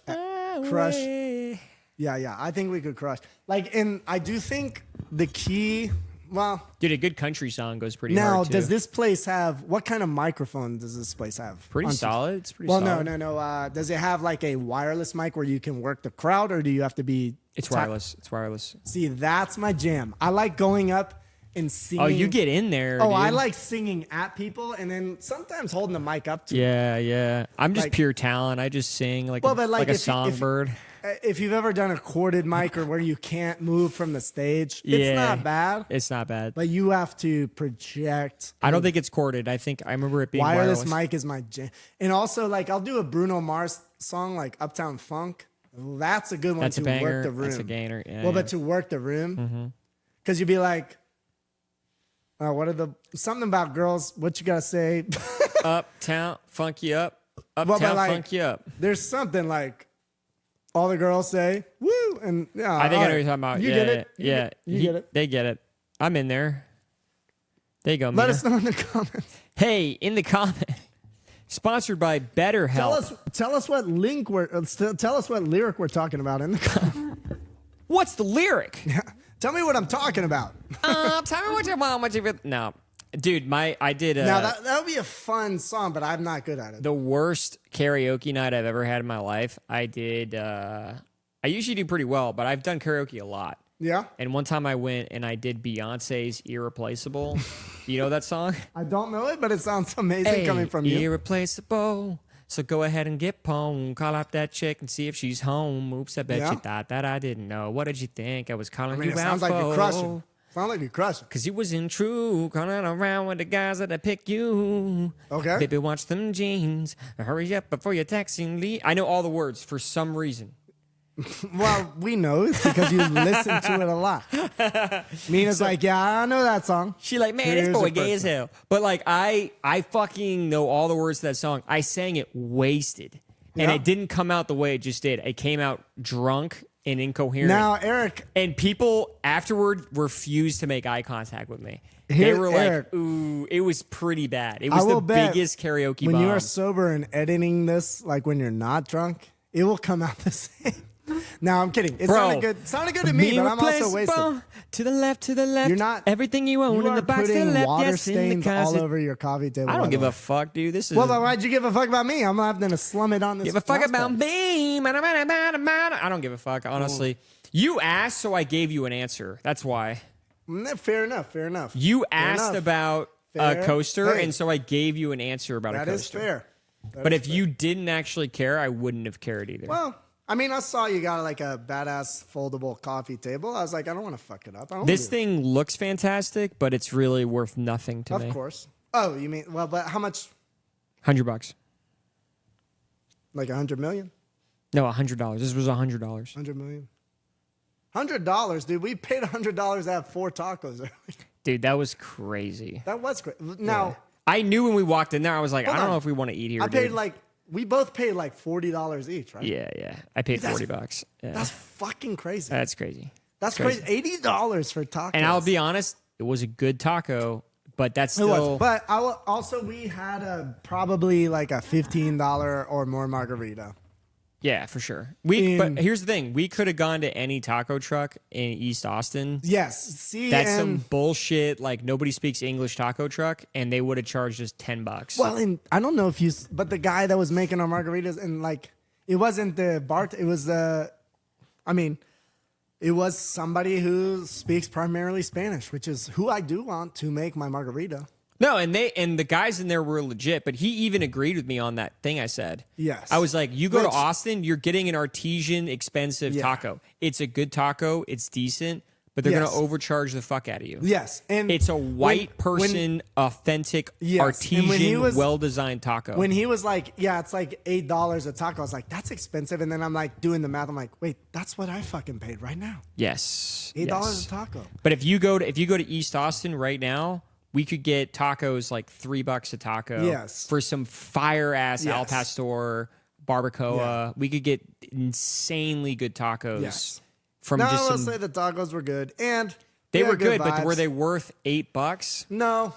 And now the vibes. That's what you're paying for. Is the vibes but the vibes, and the real estate. But the vibes weren't the restaurant. It was us talking. Like it was us talking. Yeah, like that was a good time. But it was more fun. Don't want to sound gay as fuck. But this is my whole philosophy. Like, when people are like, "What do you like to do?" Sure. It's like I like to do shit that's like fun with my friends. It's like my friends can make like a trip to Walmart a blast. Yeah. Like, I don't like going to Walmart, but like if you're with your friends, It's like a your real blast, friend, dude. You could have a it's fucking just time of your life. Yeah, you can I think that analogy works with everything. everything. Like, and I think that's why people don't recognize the tier of financial level that they're in. Yes. Because you can have fun in any tier. Yes. Like if you're an African guy with fucking zero money and I don't know live- why you had to make the motherfucker African, but go ahead. But I'm saying that's the lowest level. No, it's not. You. Does that sound bad? Is that racist? Yeah, well, you're gonna have to edit this, but go No, ahead. no. I'm gonna leave it raw. the fuck? If you're born in a dirt hole Just say in broke. nowhere, Just say broke. You don't have to bring Bro. in Africa. bro. If you're in a dirt hole say in broke. nowhere, Afghanistan, Pakistan, No, Uzbekistan. you don't have to say any of that. Just say broke. I'm saying it, and Because there could be broke ass white people in America. Yeah, but even the brokest white guy in America is still doing better finish. than most God places. damn it, don't. Is that bad to say? Is Yes, that wrong? Why I is think that so. bad? Why? Because broke is broke. What do you It- mean? broke Not is in America, no. Yes. Dude, the brokest dude in West Virginia is wealthier than anybody in like broke ass Sudan, Africa. Well, For sure. It's just because of the debt system in America is insane. Yeah, like- but that matters. So, I mean, here's what I'll say. Like, somebody who has $0 can get more in America. Yes. Because America's the debt more, system. Well, because America's more willing to fuck them over later. Debt wise. Then, yeah, like, whereas, like, if you're in maybe But that still another leads, country. that still leads to a better life. That's what I'm saying. I don't know. It leads to the illusion of a better. I don't know. Like You're in debt your whole life, but you can still afford Cheetos and rent. A Sudan guy is still walking 10 miles to fucking get to a water me, well. yeah, That's to poor. me, like- That's more poor for sure. So to me, and this is like a personal philosophy. So each person to each their own. But like, I hate owing money. So Yes. I never want to owe money. Sure. So like if I have a loan or any, like I will buy cheap cars, cash, and like, the only student loan because of assistantships and scholarships, the only student loan I had was for a study abroad. It was like for $3,500. And like once I got my first job, I just like paid that off before the 6 months was up and you had to pay interest. Yeah. 'Cause I was like, I don't want to pay interest on a loan. Right. So like I've never paid interest on anything. Right. I understand sometimes people need to. And I've also entertained the idea of buying because like sort of the YOLO Peter Pan concept. I'm like, I'm not doing poorly in life. Like, let me drive a car because I do enjoy kind of like a nicer car, Right. which is stupid because like I will live in a shithole, but I like a nice car. And not for flexing. It's just like I like a good stereo. I like comfortable seats. I think that makes sense, though. I think it makes sense in the sense that a nice car is more of a reflection of. Well, but you I don't want it than to be a your reflection. living It's just space. like, so if you so I do live in a studio and apartment and it's as low as I could kind of find. Right. And it's a small space. I don't need a living room. It's just me. But it sounds like you don't hang out there that much. Well, but I mean, if I'm not going out, I hang out there. But like, Right. if I'm hanging out in my own space, and I found this when I first was working and I had like a larger apartment, a nicer apartment, like with multiple bedrooms and a living room and bedroom and big ass closet. It's like, what I don't like to do is go shopping for furniture to You fill out don't all the need rooms. all this space. Well, but it's not even. It's just like I don't even want to. I don't I feel even that want to way get about- dressed to go shopping for furniture. I feel that way about this place. Well, but this is nice. Like I think you have and show the camera. You got to edit it. But you have like a well decked out place that's not like too extravagant. Like this couch is new from when I was here last, and Yes. it's because of the podcast setup. So that makes sense. Yeah. But you have a second bedroom. It's furnished enough to like make a guest comfortable, which is bad. I do wish whenever I have a studio apartment, I'm always like, if anybody comes to visit me, like You wish I you had have a to- guest place? Yeah. But now here's the thing though. I also always be like, well, but I could also just rent them a hotel for like 2 or 3 nights and like still come out on top. Yeah, but rent. it's different. It's different, though. but It's different. But it is different, but it's also just like they get like a hotel experience, like a good Dallas hotel. Yeah, but it's experience. cool to hang out with your buddy till the last moment. Well, but I'll hang out with them in the like. I can also by myself. Like we can hang out in the same hotel, like in. But is that weird? Well, not in the same hotel room, but like like. You want to go to the hotel and hang out? Well, no, like so we get rooms in the hotel. I'm like, hey, I have nowhere for you to stay, but I'll front you the hotel. Right. And to be honest, like financially, I come out on top because I'm not paying Right. constantly for an extra bedroom. Yeah. And I don't have to buy extra furniture and like, pay for the utilities of an extra room that I'm not using. Right. You know what I mean? So like, Yeah. technically financially I come out on top, and then they get like they don't have to worry about, am I a clean, organized person? It's like the Right. hotel's going to do their linens and shit. I So agree. I agree with you. 100%. Hot take, hot subway take. I agree It that sounds like you don't agree, but no, keep it going. sounds like what you're saying is I would like to have an extra room to put people in, but I could just put them in the motel. And not that a would be motel, a hotel, like a good hotel. Like, no, like a good hotel good hotel in a major city. in a major city. Yeah. No, yeah, that would be fine too, with the money that you save from not having the extra real estate. Right. Which is true. It's and I think, and also like, But I get a also little there is a staycation. cool vibe to be like, yeah, I got a guest Well, bedroom. but you have a good setup. Like if where I am to get this place would cost me $500,000. Well, I got lucky. Like I bought in 2019 before COVID and all that. Yeah, lucky / skill. I mean, it's a good buy. It's a good time. You was a bought good in a time. good time to buy. I got So like, and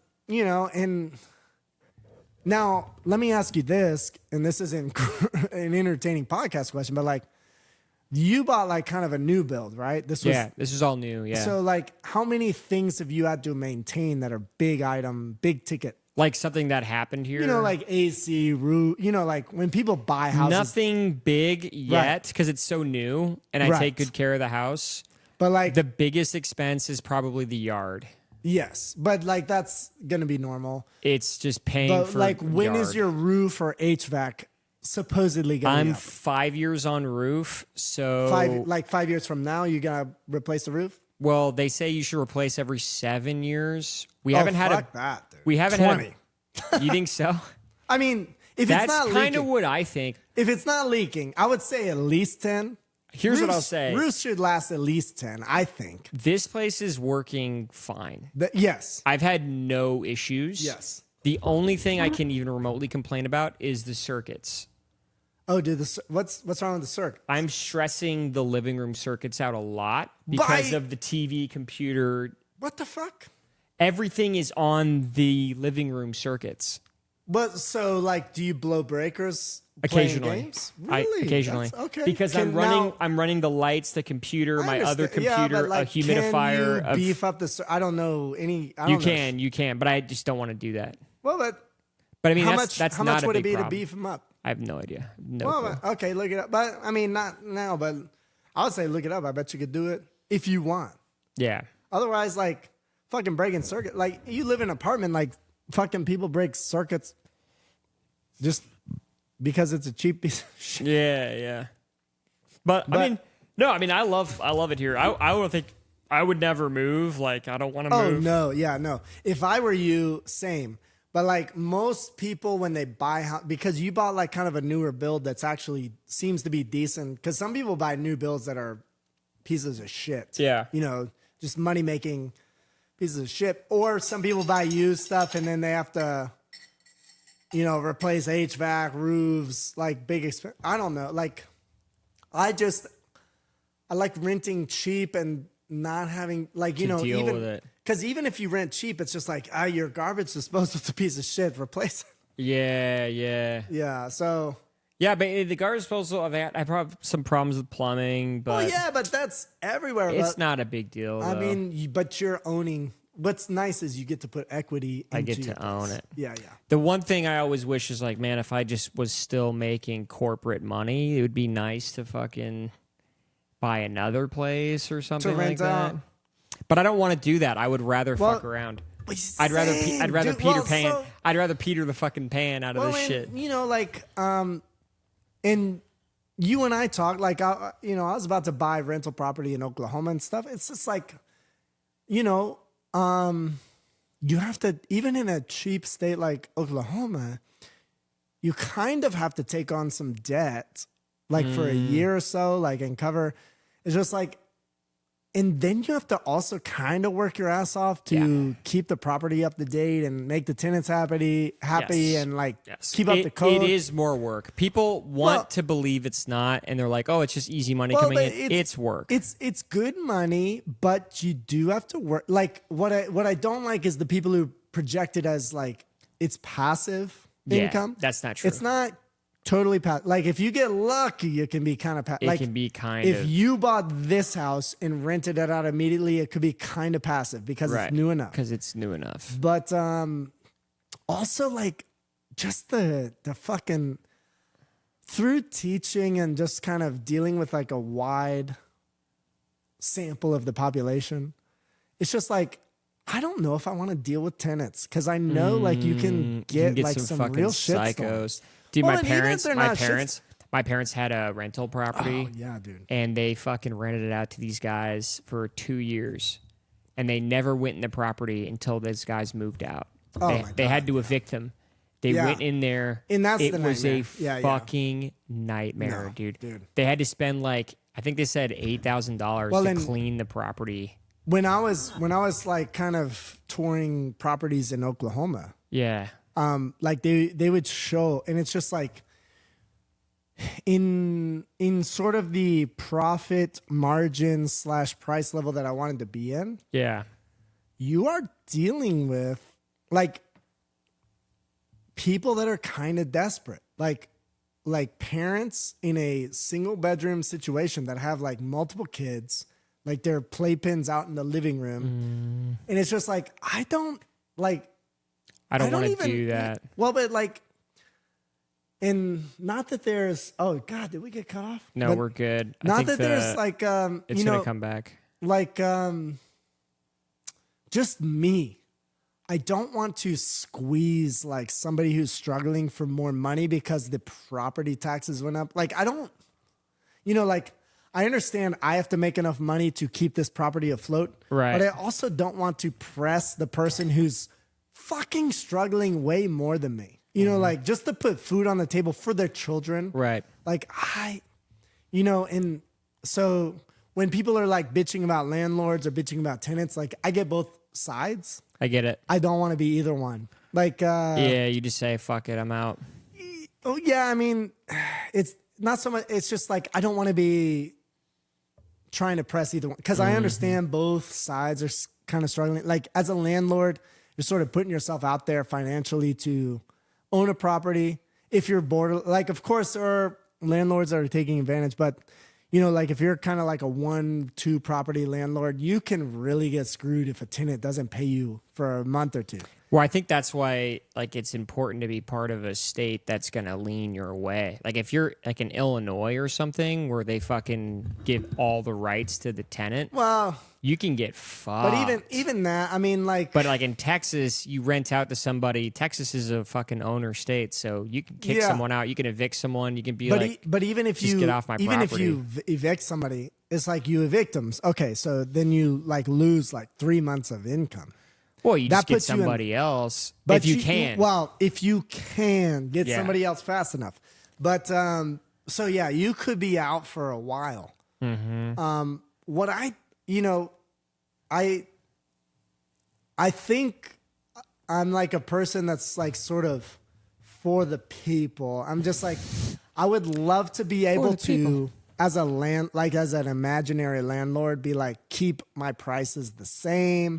Like if I inherit a property and this person's been renting for this much, I would love to not increase the rent as I take over. I think that would change, though. I think that would change in you. It really, no, it wouldn't change. Like I would do what I have to do, but I would still hate it. And then like, I'd probably ditch it. It's so funny how different you are from Jared. But Jared's a good guy, and he realized it because he was about to go into like wholesaling and shit. I mean, he's in it, yeah. Well, but no, not anymore. I don't know how much you've talked to him. That didn't go through. Oh, Like, really? So he's not doing the wholesaling shit. Oh, really? Not anymore? Well, yeah, because like the kind of the shit we're talking about, like you're working with like super desperate people, desperate. and like it, like I thought he like, was deep in. He told me that last time. Well, but when's the last time you talked to him? The wedding. Okay. Well, that's interesting. So, I mean, I've talked to him before the wedding. He's like, yeah. So, like, you're talking to like desperate old ladies. And it's like right. You can't. You tell them like realistically what you can offer, but like then you get shorted by like another company that doesn't give a fucking shit about the person. They're like, oh, we can make you millions on this house, and then like right. So the old lady goes with them because they're promising the moon. Because they're promising the moon. And then like they fuck them over. Right. And I can get that. Like, I think Jared's good at business, but I think he's not. I think he's got too much of a conscience to just. That's interesting. I almost feel like Jared is very business minded to the point where he's like, I will do whatever it takes. I think he's more on the field of it is what it is, and I'm going to take what I can get. That's the impression I've gotten. Yeah. I mean, and I've not seen the actual business deal. I don't get that impression. I do. In Jared, comment below. but no, I think from the impression I get from Jared is like he will do the business deal, but like he's not into like completely screwing over a client or whatever. Right. I don't know. Like, but anyway, I can't speak for other people, but like for me, and this is me, like, because that is kind of what wholesaling is. Well, wholesaling is you're kind of under the impression that I hate to break it to you. That's what like sailing is. No, that's what sales is for sure. Yeah, but like, wholesaling, I think, is even more so. Well, yes. Wholesaling is like you are completely aware that you're fucking this person over. Well, and there's the mindset, and there are the situations as where like this person needs to offload this property or this item. Mm-hmm. And I'm helping them offload it immediately. And I've talked to a lot of real estate agents, and a lot of them are like, look, at the end of the day, wholesalers are necessity. The heroes is crazy. The unspoken hero. There is a need for them in the world. Yeah. There has to be a wholesaler. I get it. But also, it's such a sketchy job to have. Sketchy. Yeah, it's a sketchy fucking job. Listen, like, so when I worked the most salesy job, are you familiar with Cutco knives? Yeah. Yeah, I mean, the most salesy job I worked was Cutco. Dude. Yeah, and I've done salesy stuff. I don't understand how everybody and their mom has worked for Cutco. Because it's kind of badass. You worked there? What do you mean work there? They're everywhere. Have you worked there? Yeah, I mean, I worked there I worked for Cutco for a summer. And you did sales? Yeah, like so you were door knocking? Oh, well, but so they do it pretty well. You tell your family and friends like, hey, I got to do a demonstration project. You present them the thing, and then you go, okay, do you know anybody that would like to see this demonstration or could benefit from better kitchen knives? And they go, yeah, our neighbor or whatever. So you get recommendations. So it's not like cold calling. But like the further you go, you start to like not know the people who you're talking to. But I will say from that experience, first of all, I know they're not a sponsor of the show, but the Cutco knives are pretty good. I still use them. Do you really? Oh yeah, like because I got the sample set. You have to buy the sample set to be able to show it. Can't I just use my knives and fucking sharpen them better? It's a good question, and I don't. To be honest, I don't think they would work as well. To be legit honest, like there is a good design to this. What was the plans you guys sold? Like how much did it cost to buy knives? I mean, people could buy like from anything from one knife to a set. So like the options were. How much was a set? Very open. I can't remember, but it does get expensive. Like if you're buying the wood block with all the knives in it, Right. it gets pretty expensive. Really? I mean, like $500. But like people that Dude, And- what the fuck? Hold on.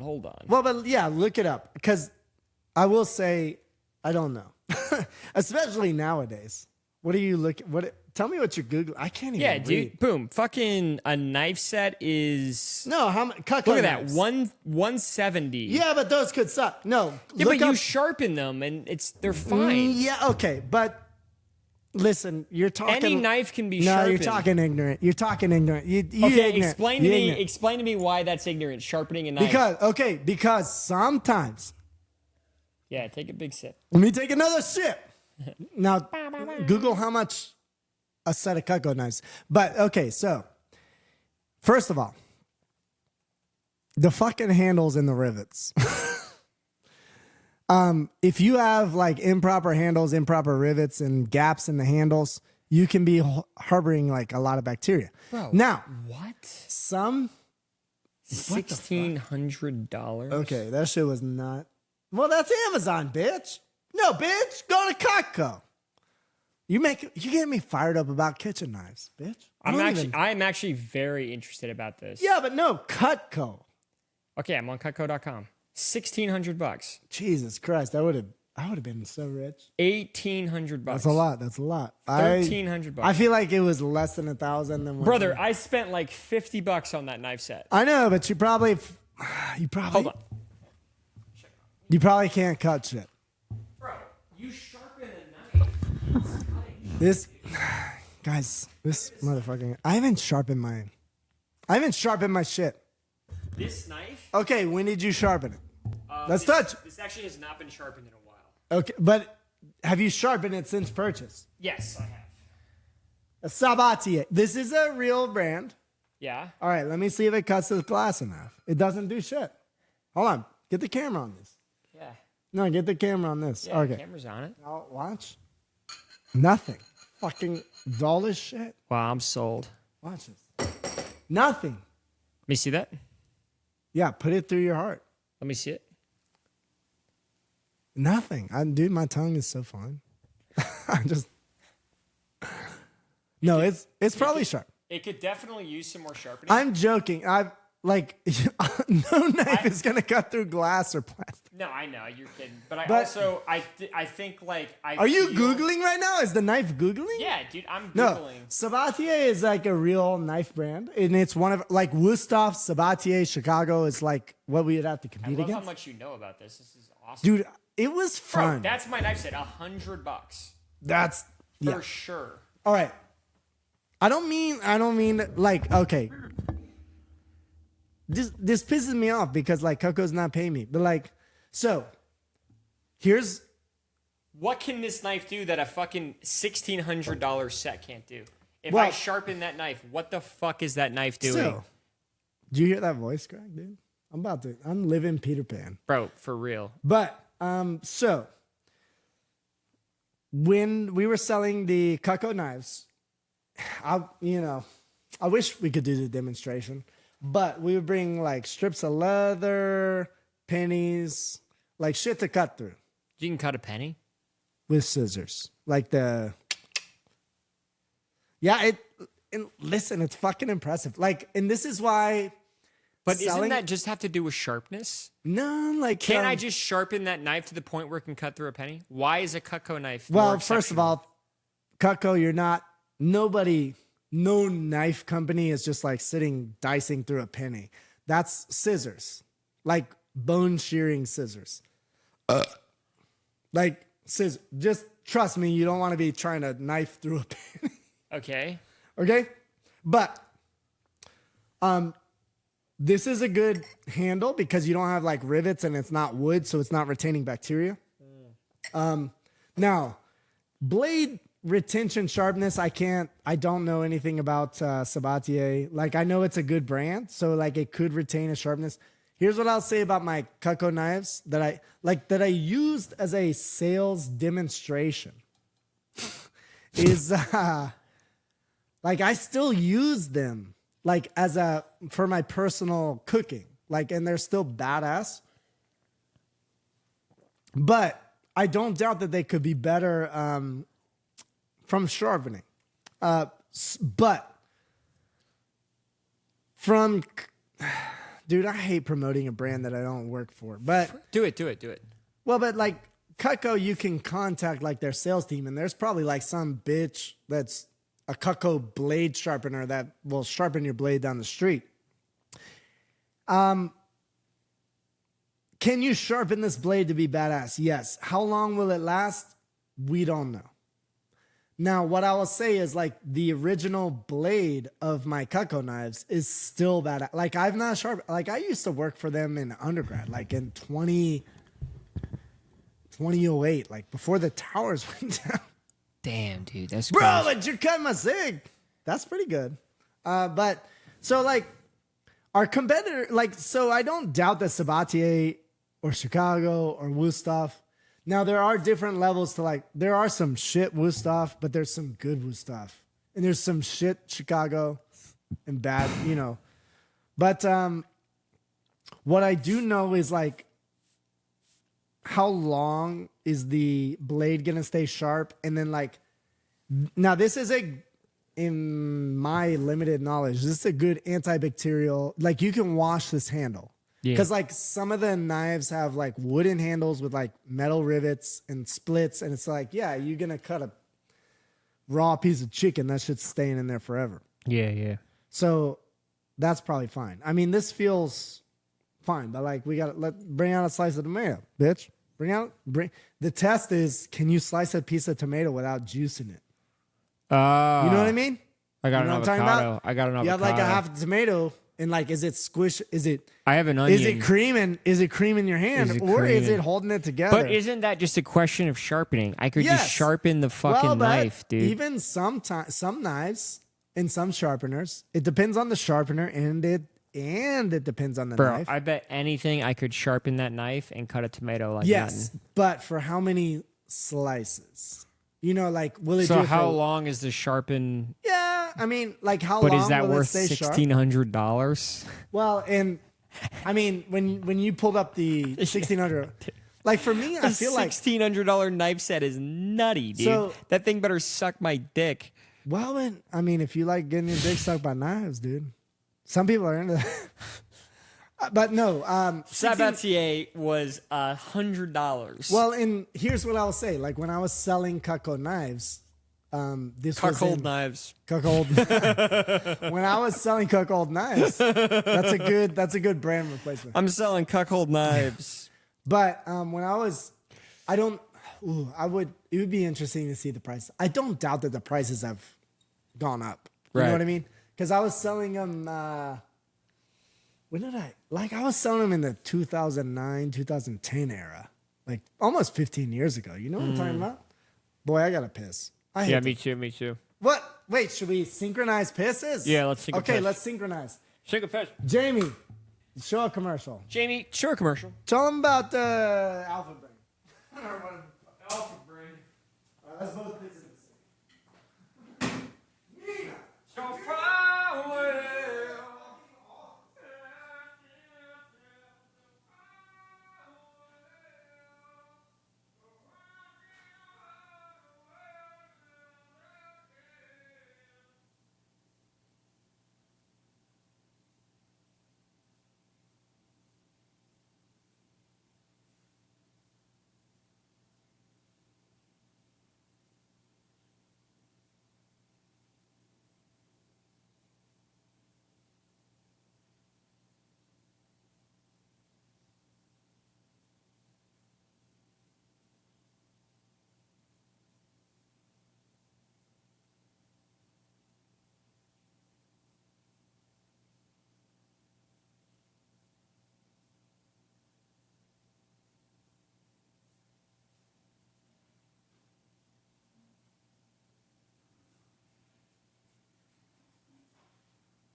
Nina, come out here and do a podcast with us. You got to.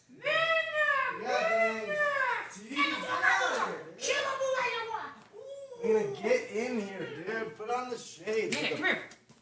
Nina, we got a microphone. Nina, we got a microphone for you. We got mics, baby. Well, yeah. We Nina, got London on the Nina, track. you picked like the one place that has no microphone. Hey, can you move that microphone over for my friend Mina? We got an extra mic. Yeah, we could do it. Well, but do you have one that goes over there? I mean, yeah, but she don't talk though. That's the thing. Well, you have a hand mic. I bet you would talk if you hand hand her a mic. gun. Dude, this is a perfect example of like male suppression. You think I'm suppressing my dog, dude? I don't think you're. I think you're suppressing a woman. Because Mina's a girl? Regardless of species, yeah, I think you're. I think you told her to shut the fuck up and sit in the corner. No, I think and do not she- make a ruckus. What? I think. Yeah, no, I no, think, dude, she wants to do that. She just doesn't No. make Well, then noise. hop on this mic, Mina. Hop on the motherfucker. There's a microphone right Yo, here. move Mina. the blanket. Move the blanket. Mina. Mina, go over there. Mina, come on. Go. Mina. Get on this mic, girl. Go. Mina. Mina, tell us what it's like to be a white woman. Keep calling her. Mina. Cigarette? Do you want a cigarette? Oh, yeah, you do, girl. Come on. Girl, There you cigarette. go. Oh, my God, Mina. Get in on there, dude. We about to, our shit's about to blow up. Come on. I don't, Man, you I'm better. moving the table and not the, all right, I'm about to break your shit. No, you're good. That's good. She's in. She's Mina, in there. All right, tell us about this, Mina. Okay. Yo, Mina, tell us about the Middle East, All right. bro. Well, you have no grounds. But, so Mina, okay, we were talking about AI earlier, yeah? And then, so tell me, Mina and Eric, what you guys think. So, I think this is probably a stupid, crazy hot take because it's not great for humans. But so, if you think about sort of the evolutionary projection of how humans are as successful as they are, yeah? You compare them to previous primates and, like monkeys, chimpanzees, gorilla, whatever the fuck you think humans came from. God. So you have that, right? Why are we more successful than a lot of other species? I think the biggest reason of why we are more successful than most species is we understand how to use our environment. Okay, so intelligence. Would you say intelligence? I think intelligence is kind of a lame way of saying Well, it. but I think it really comes down to we know how to Mina, use. Jesus, she's already out. She's like, fuck this shit. Yeah, she's just gonna Dude, be like that. Mina. Melania. Mina, just come in. You can bring in your goddamn Christianity up here, girl. Mina, go, Mina, go. Mina, get up here. I have a treat. It's a cigarette. Cigarettes I know you on love cigarettes. Dude, she loves. Get up here, girl. I know you love cigarettes. Have a Go, Mina, go. Mina, have the cigarette. Cigarette for you. Well, okay, it's not a real. She's like, what are you doing? Give me a dog treat. I feel Mina. Okay, you want a pre-workout vodka? You want a dog treat? Give her a dog treat. She deserves a treat. She's been cucked. But put it over here. She needs to get on mic. Because Mina, I don't know how many times you've had her on mic, but she has some good takes. Hey, go. Get up here. Just not on me. Get on the mic, girl. Lie down. Well, but do what you want. Free Lie will. down. Free Lie will. down. Free will. I've seen Animal Farm. Lie down. And by seen, I mean Lie read. down. Mina, You lie don't down. have to do what the human. You don't have to do it. Lie down. Mina, do what you want. No, Good no, girl. no, no. Lie Good down. girl. Lie Do down. what you want. Lie down. Good girl. That's it. Do what you want. Tape it to the microphone. All right, do not move. What are we talking about? AI. Wait. Oh, bitch. Yeah, she's gonna do what she wants. Dude, that is such a woman move. Do what you want. Then She's fucking such a fuck woman. every- No, What are we talking about? something. Okay. AI, I think. No, we were talking about something else. I was excited to answer it.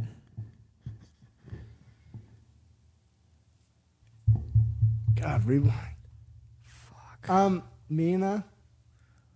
I think it was AI related. Was I it? thought. Fuck. Comment down below. Yo, leave a comment. Hold on. Is it possible to rewind for a 50 seconds? No, I can't. Well, not for the podcast, but for us. For you and Editing? your, Yeah, I can do it in editing. Well, no, but I mean, for us to catch what we were talking about. Oh, like right now? No, I can't rewind. I bet you could. I bet there's a way. Hold on. What the fuck were we talking about? I have no We can idea. do this. We can do this. We were talking about the dog. You said, Mina, what do you think about?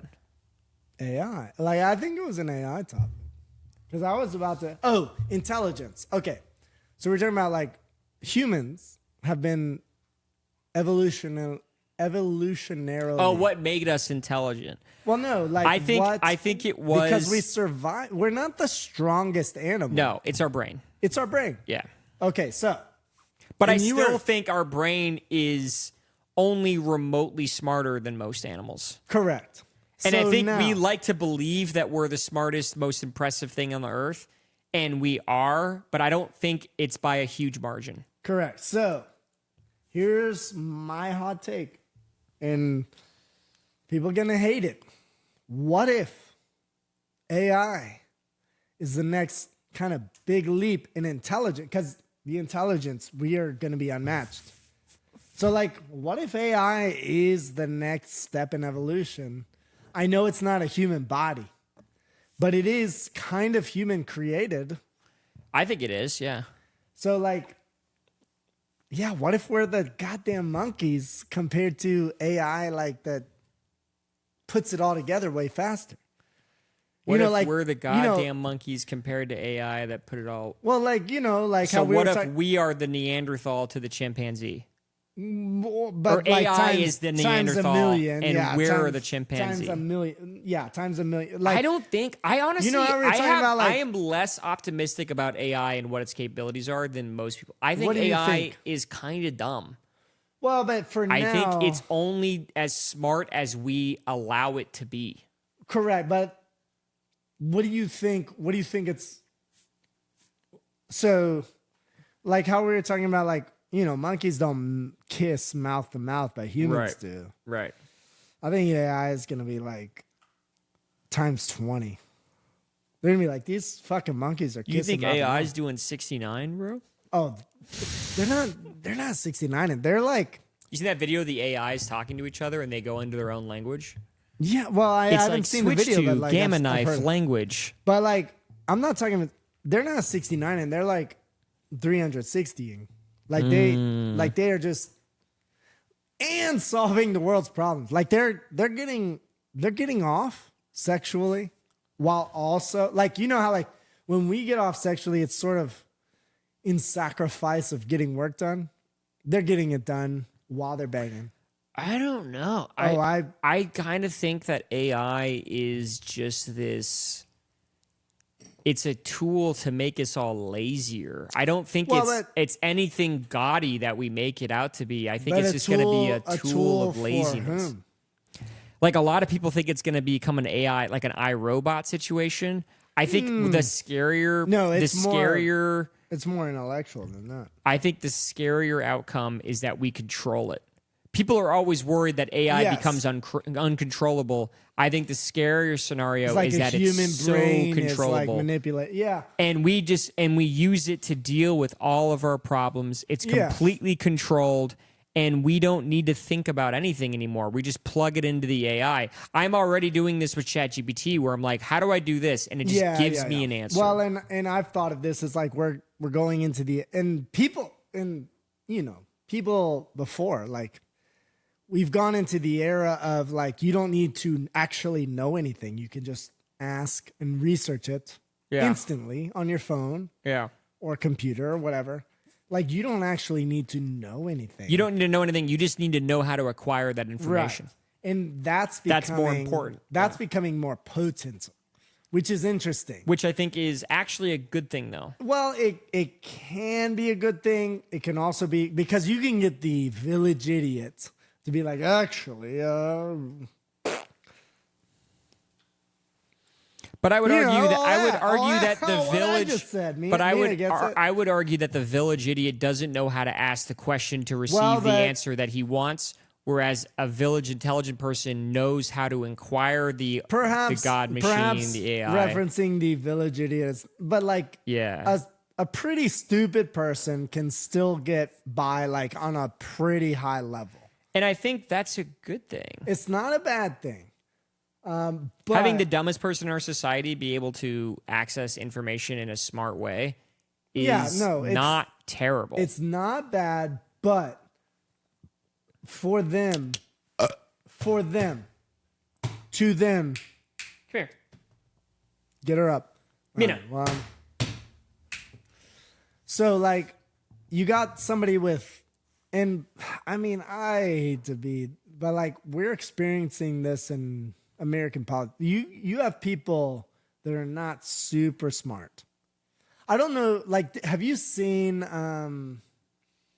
the Tucker Carlson, Ted Cruz interview? Yeah, I was just thinking about It's this, just like, dude. holy shit, like, how And does- he's like, what's the population of Iran? He's like, I don't know what it is. Yeah, and to be fair, and like I'm also not a sinner. I don't know if they're supposed to, but it's just like, how do you not just walk up and leave and just like, this is garbage? Like if I was Ted Cruz, That was tough because I kind of get what his point was, which is like, why is it important that I know? Of course, I get that. that. Like you should know if you're trying to Overthrow a government. Yeah, you should know what the fuck they're doing, what they're doing and what they're over there. working with. Like I get,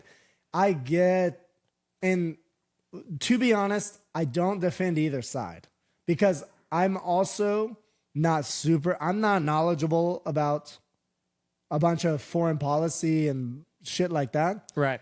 But also, I feel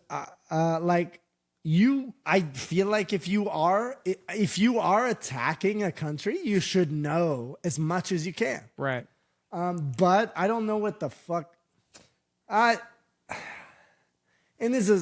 I'm not a super strong believer in American politics.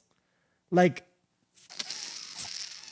and this is where we probably edit this out. But like, I'm not a super strong believer in American politics because people don't like do their research and like Right. know, like, yeah, we're gonna help this country fucking defend this country, but Right. like we're not 100% sure. And like, I don't I'm a know. big- I think American politics is not as bad as everybody says it is. I mean, we've had a bad history. Well, what do you mean as bad? Well, I mean, everybody bad as- says that we're constantly overthrowing governments and causing coups. Sure. And we've But- done that in the past, but I think in general, America has been a positive force. I think in the long run, Debatable. I mean, think in the long run, You go Vietnam. You go like there's but those yeah. are our most negative things. Yeah, but there's I don't. You know. got to think about what are But the you most go positive Iraq, things. I don't know. I Bro, don't know. look at Casablanca. That's a great movie. That's American. That's a movie. American That's not- influence. no, it's American influence. That's not history. That's a movie. No, though. it's American no. influence. Go real history. Dude, I'm saying that Don't- American culture and influence has had ultimately yes. a net benefit on the planet than it has a net negative. It could have. Like I don't doubt it. I don't doubt it. You Here's- have to admit that. Well, I can't. It's not. Do you honestly believe that the world would be a better place without American influence? I think America has done a great thing for the world. Now, this is an interesting. I'm a patriot, goddammit. You've proposed an interesting situation. Like, would the world be a better place if like America never existed? I have no idea because that would be wildly different. But That's hard to answer. Yeah. that is hard to. Here, like, damn, you talked about. There was an interesting thing you said, like before Casablanca. You know, that's damn. What were say? Is America ultimately a more positive influence on the planet than negative? That yeah. I think the answer is we're more positive. We're a positive influence. It's hard to say. I would like to ask that question to, you know, if it was possible, like take a survey from every other country in the world, and then take a survey. I would say they're all positive. Well, Dude, could be. And I'm not movies, saying- movies, music alone. I'm not talking about movies and I'm music not talking alone. about popular. I'm talking about real shit. Like I'm talking about. Oh, here's where. So, if you and I disagree, and we've gotten in, like when we fucking solved the economy, we got heated, but we solved the economy. Right. We did not fucking kill each other. Like, this is what is astounding to me, regardless of what side you're on or whatever. Like, how is it appropriate that grown adults say, you know what? This person doesn't agree with me. I'm going to fucking kill him. Like, I think it depends on the situation. I agree. Like, like if there's somebody actively, but like when you get down to the roots of it, like, okay, so this person's actively murdering people. You want to kill him. Fine. But like, then you talk to this person who's like, it's crazy when you break it down to like the most basic forms of human communication. It's like, why can't you talk it out? Like, hey, I want your fucking land because you got resources. I want your land. You have better oil than we do and we're struggling. We need more money. Like, why can't we work out a deal versus I'm going to blast you with fucking crazy missiles and kill all your innocent people? Like war nowadays, because you can't do that locally. Like if we were to locally have war within Austin, it would be fucking insane. But if you do it to another country, it's okay. But what's your point? Why is it okay to wage war between, like, we have the internet. We can talk to anybody instantly. Because there's people there with beliefs that are so contrary to ours. Yeah, but that's the same in the U.S. Like, no, but in the U.S., you can be a conservative and disagree with the liberal, right? But you still fundamentally believe in the same principles of the Constitution. What are those principles, though? Principles are freedom of speech, yeah, freedom of expression. Yeah, but listen, most of the principles right, that even conservatives and liberals can find common ground in the Constitution, yeah, that a extremist Saudi cannot agree with. No, but pause, because freedom of speech. Just take that first isolation. Not everybody agrees in the United States, even in Austin, Texas, on how that should go. Right, but we agree fundamentally on how it should go. I don't the think fundamentals of freedom of speech. I would say this: like liberals and conservatives disagree, but they would stick with the issues freedom of gender. Well, but no, stick with the freedom of speech. Okay, yeah, I would say liberals and conservatives generally agree on the idea of freedom of speech in a very general way. Okay, but in a way that Saudis would not agree with. They would not agree with the idea of you can say whatever you want about the Saudi prince and you can't say whatever you want about him. They would disagree with that principle, whereas our liberals and conservatives would be like, yeah, hate or love Donald Trump, you can say whatever you want about him. I don't know. No, I think if people are trashing the president on either side, it's just like there are people who be like, you should be fucking gone. Yeah, but that doesn't happen because to another of freedom country. of speech. Well, but like there are people who are like, if you don't like how the president, but those people don't have a voice because of the way that our laws work.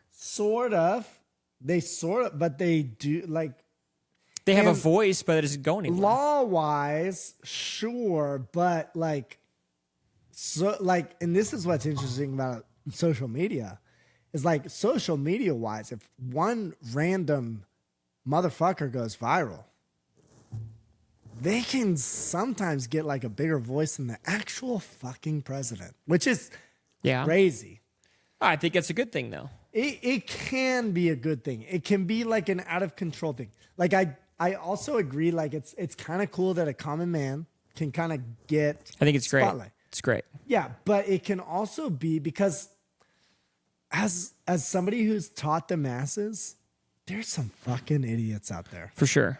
And then you go, there's some fucking and then you realize, no, most people are fucking idiots by choice, not like by accident. You're not like, oh, this poor fucking idiot. It's like, no, this idiot has actively decided not to educate themselves. Right. On issues, on how science works, on how you learn shit. Like it's interesting. And this is crazy, but it's like those people have the same weight in their vote versus the people who study, do research. Like, But and that's what and makes it America is- so good. it That was the is- thing that made us it great. is correct. Well, like, don't say great because that's been tainted. What do you mean great? Making America great, Dude, is- I think America is all like. I know it's fun to hate on America. I honestly am a patriot. I love I the am way that we also- run things. and I look, think that the way we run things I'm is also great. a patriot. We run things in the sense of like, look, it doesn't matter how good your idea is at the end of the day, unless like 95% of the country is for it, it doesn't get passed. I love that we have this checks and balances system. Where Don't it's get me like, wrong. Don't get me wrong. I love America, patriot, but you're talking about checks and balances. Like, I do think it has become easier to sort of fool the general public, like to trick them. Like, dude, the thing that Trump's working on right now is called the Big Beautiful Bill.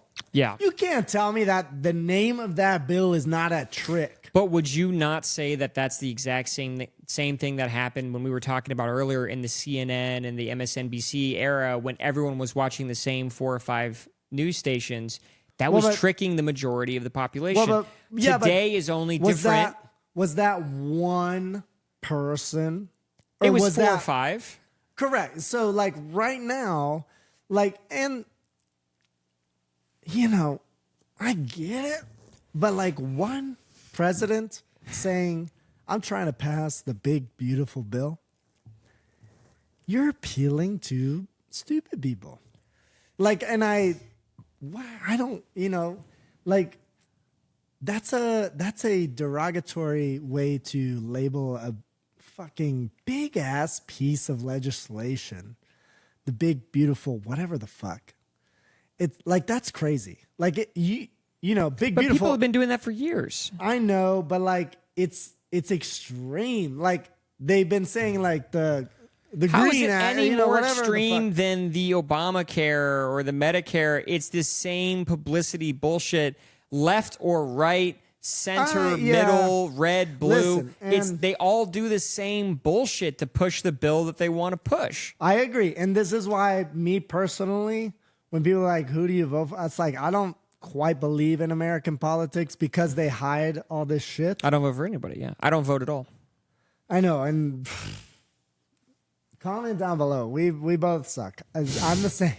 I'm the same. You know, it's funny. I said that yesterday. Like, I don't vote, and it was with Serena, and I could tell she kind of pulled back. She was like, "Oh, what the fuck?" And but it's because I know that like everybody has their own agenda. Like they're gonna say rights or like but rights. Truth be told, the only way you can change it for now is to vote. Yeah, so but I get that. But too. also, voting is to play into. Dude, if you're voting for left or right, you have 2 votes. Agreed. You can either vote red or blue. That's not enough choice. Dude, shake my golden watch.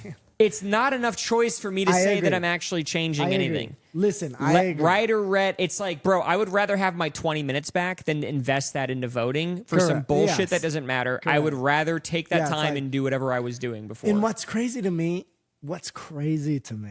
is like most people vote on like tax savings. It's like, oh, so you're voting for the candidate who's going to save you maybe like $200 a year?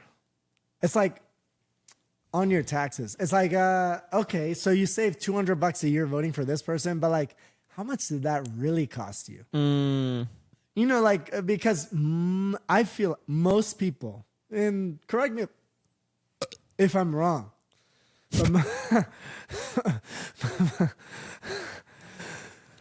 hold on, light me up. Yeah, I got you. Yeah, you got me. That ass cigarette. No, okay. But no, most people, like when they are voting for somebody, like, okay, this person, A or B, is going to lower taxes. Like, keep going. Oh, Jesus Christ, I got to talk about taxes by myself? No, keep going. Are you fucking kidding me? Keep going. Dude, this is exactly what I'm talking about. I don't even believe it. Oh my God, he's huffing gasoline. Jesus fucking Christ. Keep going. Guys, he just huffed gas. Hold on, show him what you just huffed. No, that's a fat blunt. Hold on. No. No, look at this. This is a tray of gasoline that your friend Eric Mclaughlin, not McLaughlin. Oh my God, it smells. That's a real cig, dude. Bitch, I can't believe you're smoking real. All right, real crip. Dude, you gave me a couple of drinks. I'm ready to go. A couple of drinks. Make another. But so this is like when dude, I can't believe I'm dressed like an ass clown and we're talking about serious shit. But No, this is dope. I know it's fun. And this is why you and I like this is why I enjoy hanging out with you. We talk about real shit. Yeah. And like we don't punch each other in the face. But we're also kidding, and we're also just fucking around. I mean, I'm not kidding. I mean, like, Dude, the thing is that I don't care either way. Like, it's you. If you can convince me either way, then I'm convinced. If you give me a good argument, I'm in there. Well, and I don't. I also just love playing devil's advocate. I Me too. love Me to too. argue the other way just because it's fun. I just like to see what information is out there. But like for me, I also don't care either way because either way, the way I live, I'm gonna be fine. But like, what I find is like the way most people vote is like who's gonna save me the most on my taxes this year. It's like, okay, so you'll save $100 to $200, but then you're gonna get like way more bent over, whether it's fucking, you know, Medicare or whatever the fuck, the other thing. Like shit that, you know, for me, it doesn't apply yet. Like when I get old and I have cancer from eating so much plastic, let's go C4. When are you gonna sponsor? C4, plastic in my balls. Bro, this glass bottle of vodka was $12. Let's go. But it's a good deal. Dude, it is good a deal. Like a handle. And it just gets the job done. Well, and like and you don't even taste the alcohol anyway. So. Like you and I talked about, like I don't now this hot take. Hold on. All right. Remind me of the hot take on alcohol. Okay. Okay. So, but like, you know, people vote like, oh, this will save me $100 or two on taxes. It's like, but most of the tax code is more for like people who are running businesses and shit. Right. And it's like, which is a large part of the population, at least the voting population. Do you how much of the population do you think are actually running businesses versus employees of the businesses? I think the population base of people that are voting, a large population of them are running businesses. I can't, you know, unless I say statistics, I can't disagree because I am one of the motherfuckers that does. In Brazil, they make you. I know, but my point is that in Brazil, they make you vote. So everybody votes. And if everybody votes, then you get most of the poor community, which wouldn't have voted here, voting, which means it's generally more liberal. But because you have the option to vote, people that want to vote here are generally people who care about the rules and care about their taxes and care about their money because they're making a lot of it, which means a lot more disparity. The fact that you can choose to vote is a massive impact on the American economy. You know, I see the pros. You know, I can't. Choosing to vote is a huge impact on the American economy. Correct. Yeah, huge. You know, and that's why Republicans are always suppressing the vote, is because they know that if everybody could vote, everyone would be blue. Do you think but do you think there's I don't know. Like generally speaking, the populist vote is blue. Now, Trump won the populist vote last time. Where's that? Because now I'm saying this as like a blue voter. Like, where's the evidence? And I'm a blue voter too. Well, but where's the evidence that if everybody was voting, it would be mostly blue? When they show the populist vote. Okay. The populist vote, it's all blue. Yeah, but because of the Electoral College, it leans one way or the other. Yeah. Now, Trump was the first Republican in like 20 years to win the populist vote, which is impressive. Right. Well, and this is another I don't know. This is a terrible podcast episode, but like... No, this is great, man. I know it's great, but like, I don't... I hope nobody knows it's me. I just don't believe... You're Captain Handsome, dude. You're good. A fucking captain. It says hot. And I have two go watch. Fuck. If you don't believe me, fuck your ass in the asshole. But, so like, this is another reason, like the whole... And I understand like the benefits of the Electoral College, but it's just like, just go to popular vote. Like, because I don't like this. I I don't like the idea of like this state. I know this state has more people in it, but I don't like the idea of this state has more weight. This is my hot take. My hot take What's is your hot take? I kind of like that we're not a populist vote. Okay. I kind of like that it's a middle ground, because if it was just a popular Because vote, you hate black. Now is your hot take because you hate black people? no, because the popular vote just kidding. means I'm kidding. he's kidding. I'm kidding. Guys, he's fucking kidding. not see The that? popular vote just means that the populace wins. The Well- beauty of the electoral college is that it's somewhere in the middle. It's somewhere in between. But is it in the middle, or are they battling for certain states, which is disgusting? I don't like that they go to certain states because they're swing states. That's bullshit. It's not. I It's think- not perfect, but I think it's somewhere in between. Well, but- because look, if it was just a popular vote, you would be bitching about the popular vote. No, the American people would be like, "Man, the popular vote is bullshit because some people are disenfranchised who live in certain areas as opposed to the populace." Hold on. There is also a discrimination. Hold on. There are people that will be disenfranchised by their popular vote. Do you Of course. disagree? No. That is what is beautiful about the Electoral College, is that people that are disenfranchised by a popular vote have a voice in a middle ground, which Okay. is somewhere in between populace and a oligarchy. Now, we're not quite oligarchy. We're not quite popular. Are we? Hold on. You said we're not quite oligarchy. We're Are not we? quite. We're not quite. We're Wait. almost there. I think we might be there. I don't think we're there just yet. Hold on. Why don't you think we're there? Oligarchy. Rich Because people. we are kind of still popular vote. Who is? We're in between. Hold on. Who that Look at me. doesn't?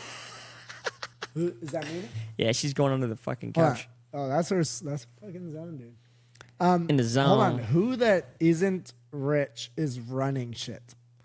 Who isn't rich? Well, the popular. That's where votes come in. Yeah, but are they? That's where really? votes come yeah, in. but are they really? No, not quite. That's the beauty of No, no, America, no. is that it's a middle ground. No, but It's a middle ground. hold on. It's in between the popular terms- majority and the oligarchy. It's I somewhere in understand, between. like the theory, but like reality-wise, are rich people getting shit done, or are poor people getting shit done? I think it's somewhere in between. Really? I think rich people have a massive influence, and I think- corporations have a huge influence for sure. But I think the popular vote also really matters in America. I think it does matter. And How though if we're doing electoral? is it perfect? No, No, of it's course, not nothing's perfect. gonna be perfect. But I think I it's agree. better than just saying full on popular vote. If it's full on What do popular you think vote, would happen with popular vote? I think we would be like any other popular vote country where it's just the populace controls. And I think there are Well, problems then with that what's wrong too. with that? The problem is that now you have the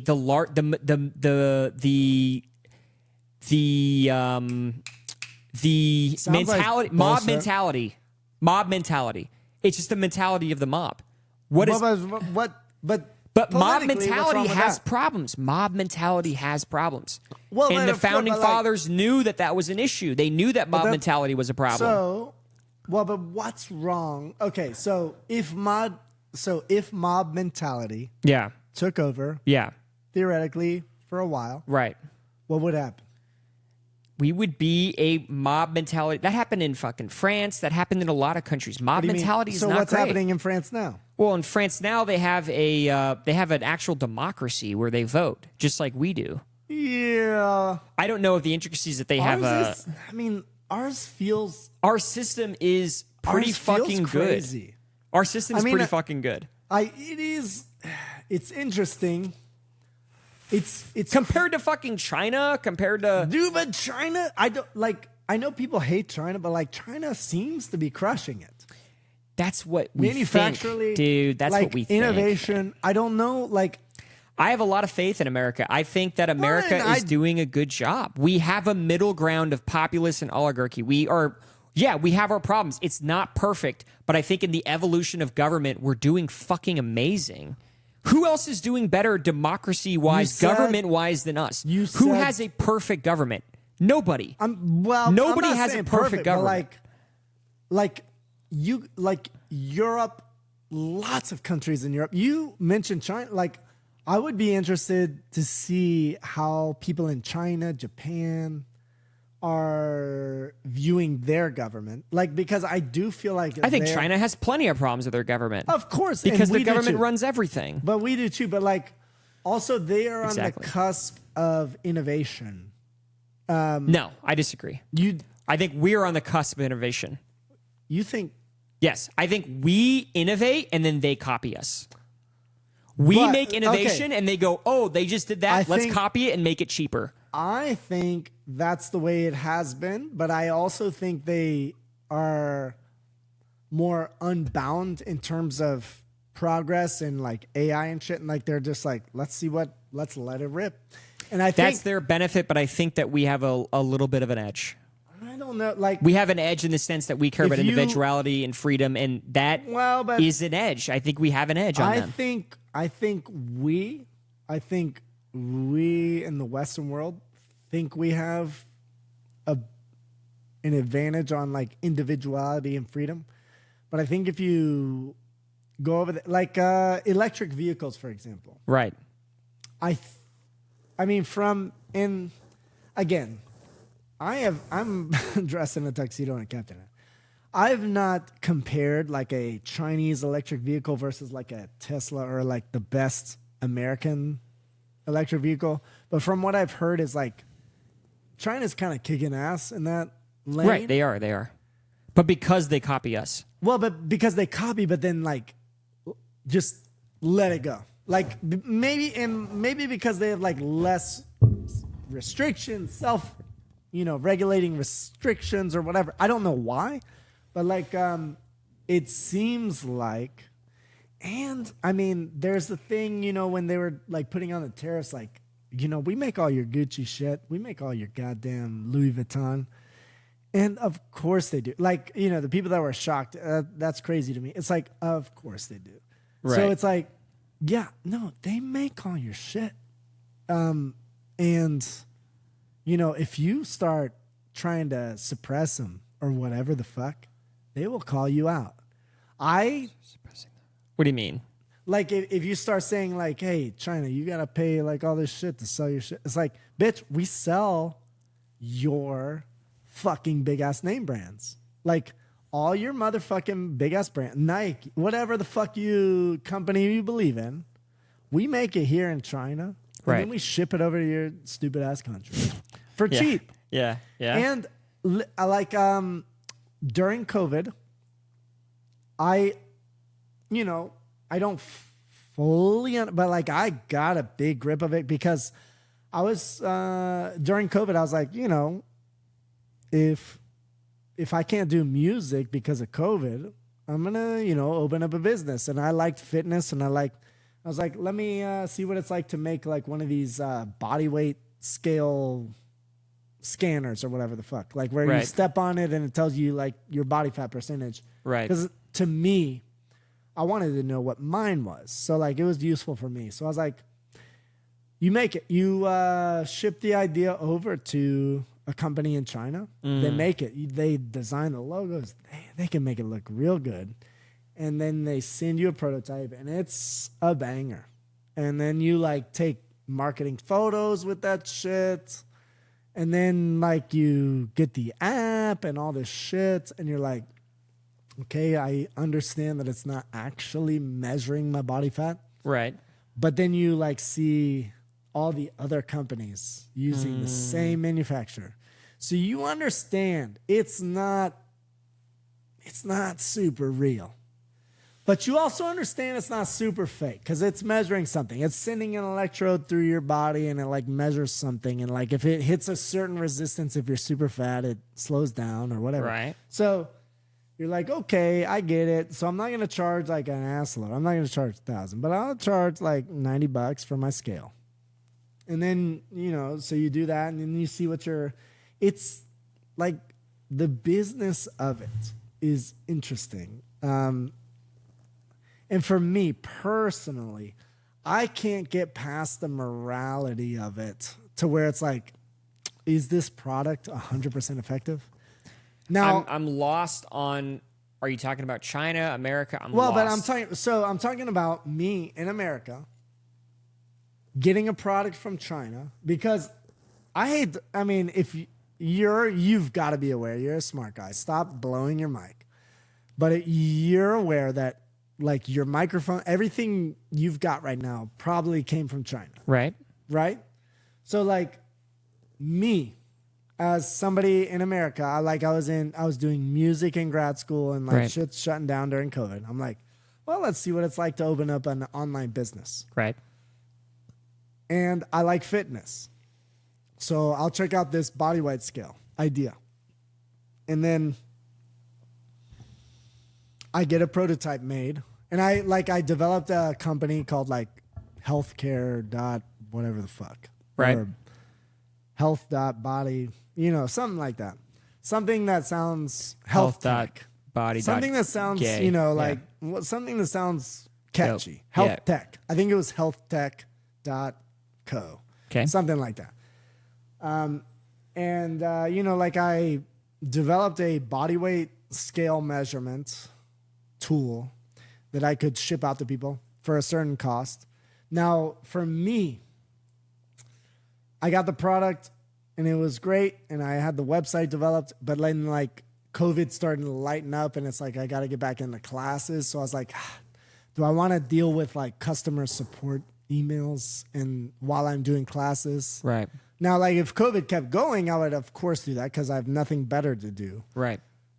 So like if I was all in on the entrepreneurial side of it, I would have been stuck with that. Not stuck with it, but like I would have stuck with it. I'm losing what this has to do with China.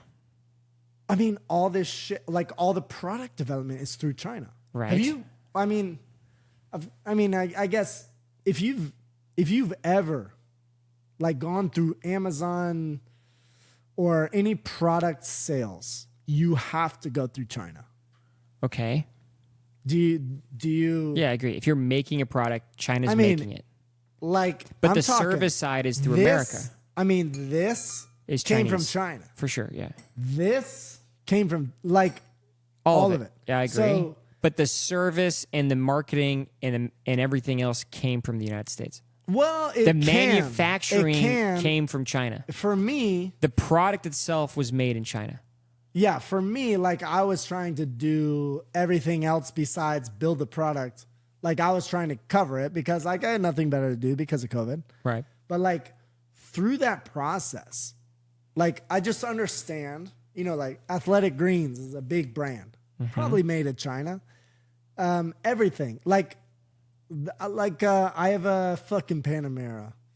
I can get replacement headlights in goddamn China way cheaper than any other country. And they're pretty like through the reviews of customers that through like What I'm hearing, and I'm not talking what I'm about hearing you say reviews. is that everything's made in China. Well, but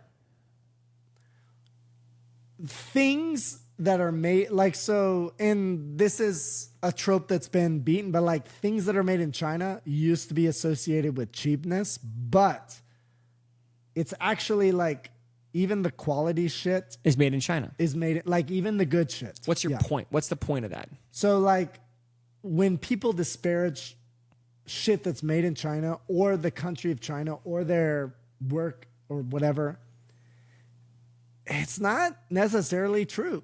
I This agree. Fucking baller ass Ryan Seacrest tuxedo. I look great.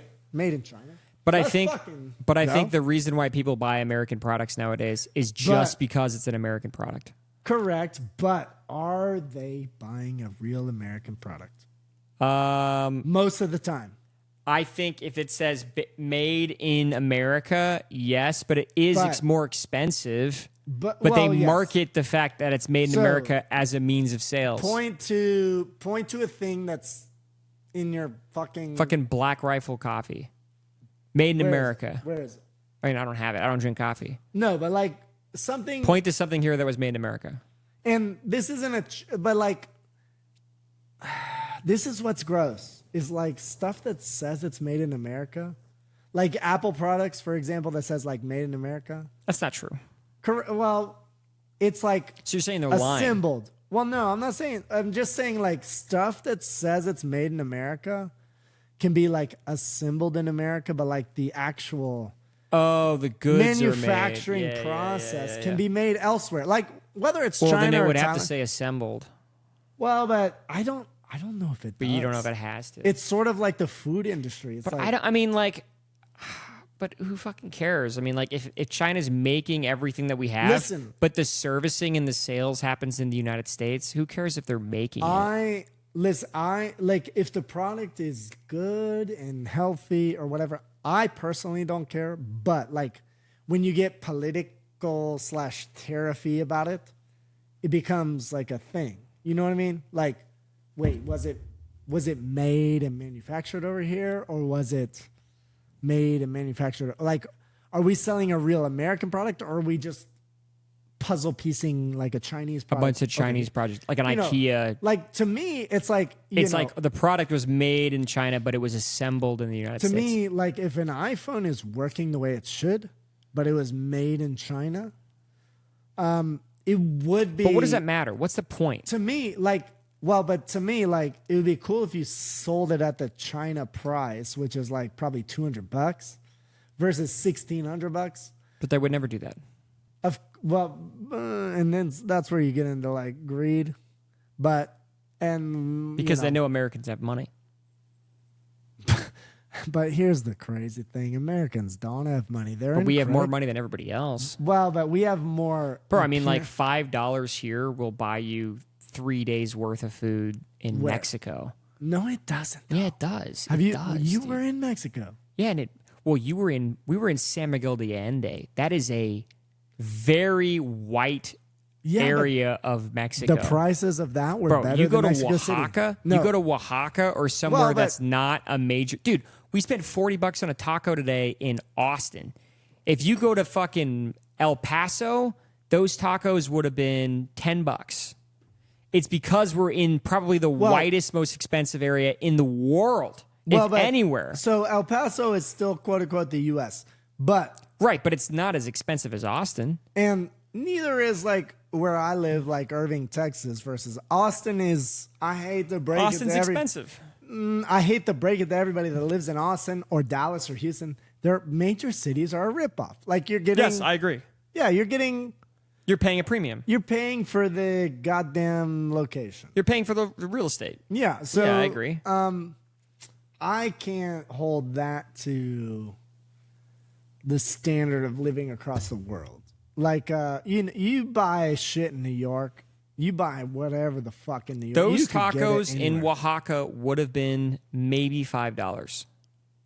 Well, but now this is also my experience. Like when we were going to Mexico back and forth, and I know you went to San Miguel, and then we went before Mexico that City, though. yeah. Yeah, before that, they're like, But Mexico City is also expensive. It's for a hub. Mexico. It's a formal hub. So like people be like, oh shit, Mexico is so cheap. But like you go there and it's like, well, you know, How cheap? like I'm still paying $15 a drink, but they are lighting it on fire. Yeah. So The thing it is, dude, I went to Brazil 5 months ago and I got a full steak, potatoes, entree. I got a fucking appetizer. I got 3 drinks. That was $30. That's unusual. Well, That's I mean, crazy. That's good. I gotta pee. Yeah. I gotta pee. Should we call it? I think we should call it. Do you think? I think we should. Let's. It's midnight 30. Shit, dude. Nobody's. Oh, maybe. I think we need to call it. Well, but let's. I think we could keep going, and that way, if you have, I think. Did they text you back? Nah. Because we're at 3.5 hours almost. Oh God. Okay, I know. Cut it. I think we should cut it. That's my sign out.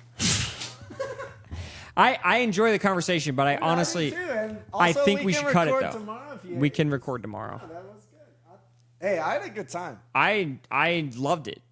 I just think that it's so long that we need to call it. And that's what all these girls complain about my dick. And I'm not cutting it. I'm not cutting it. It's staying 8 feet long. I'm not fucking leaving. Bitch, I'm not leaving. I'm not fucking leaving. It's 8 feet long. We're calling it. I'm not calling it. You can't handle an 8-foot dick. Yeah, baby. No, we're calling it. Just because I want to check my phone. I've been checking my phone. I've been taking Peace, Captain Handsome. Peace. Instagram is whatever the fuck .com.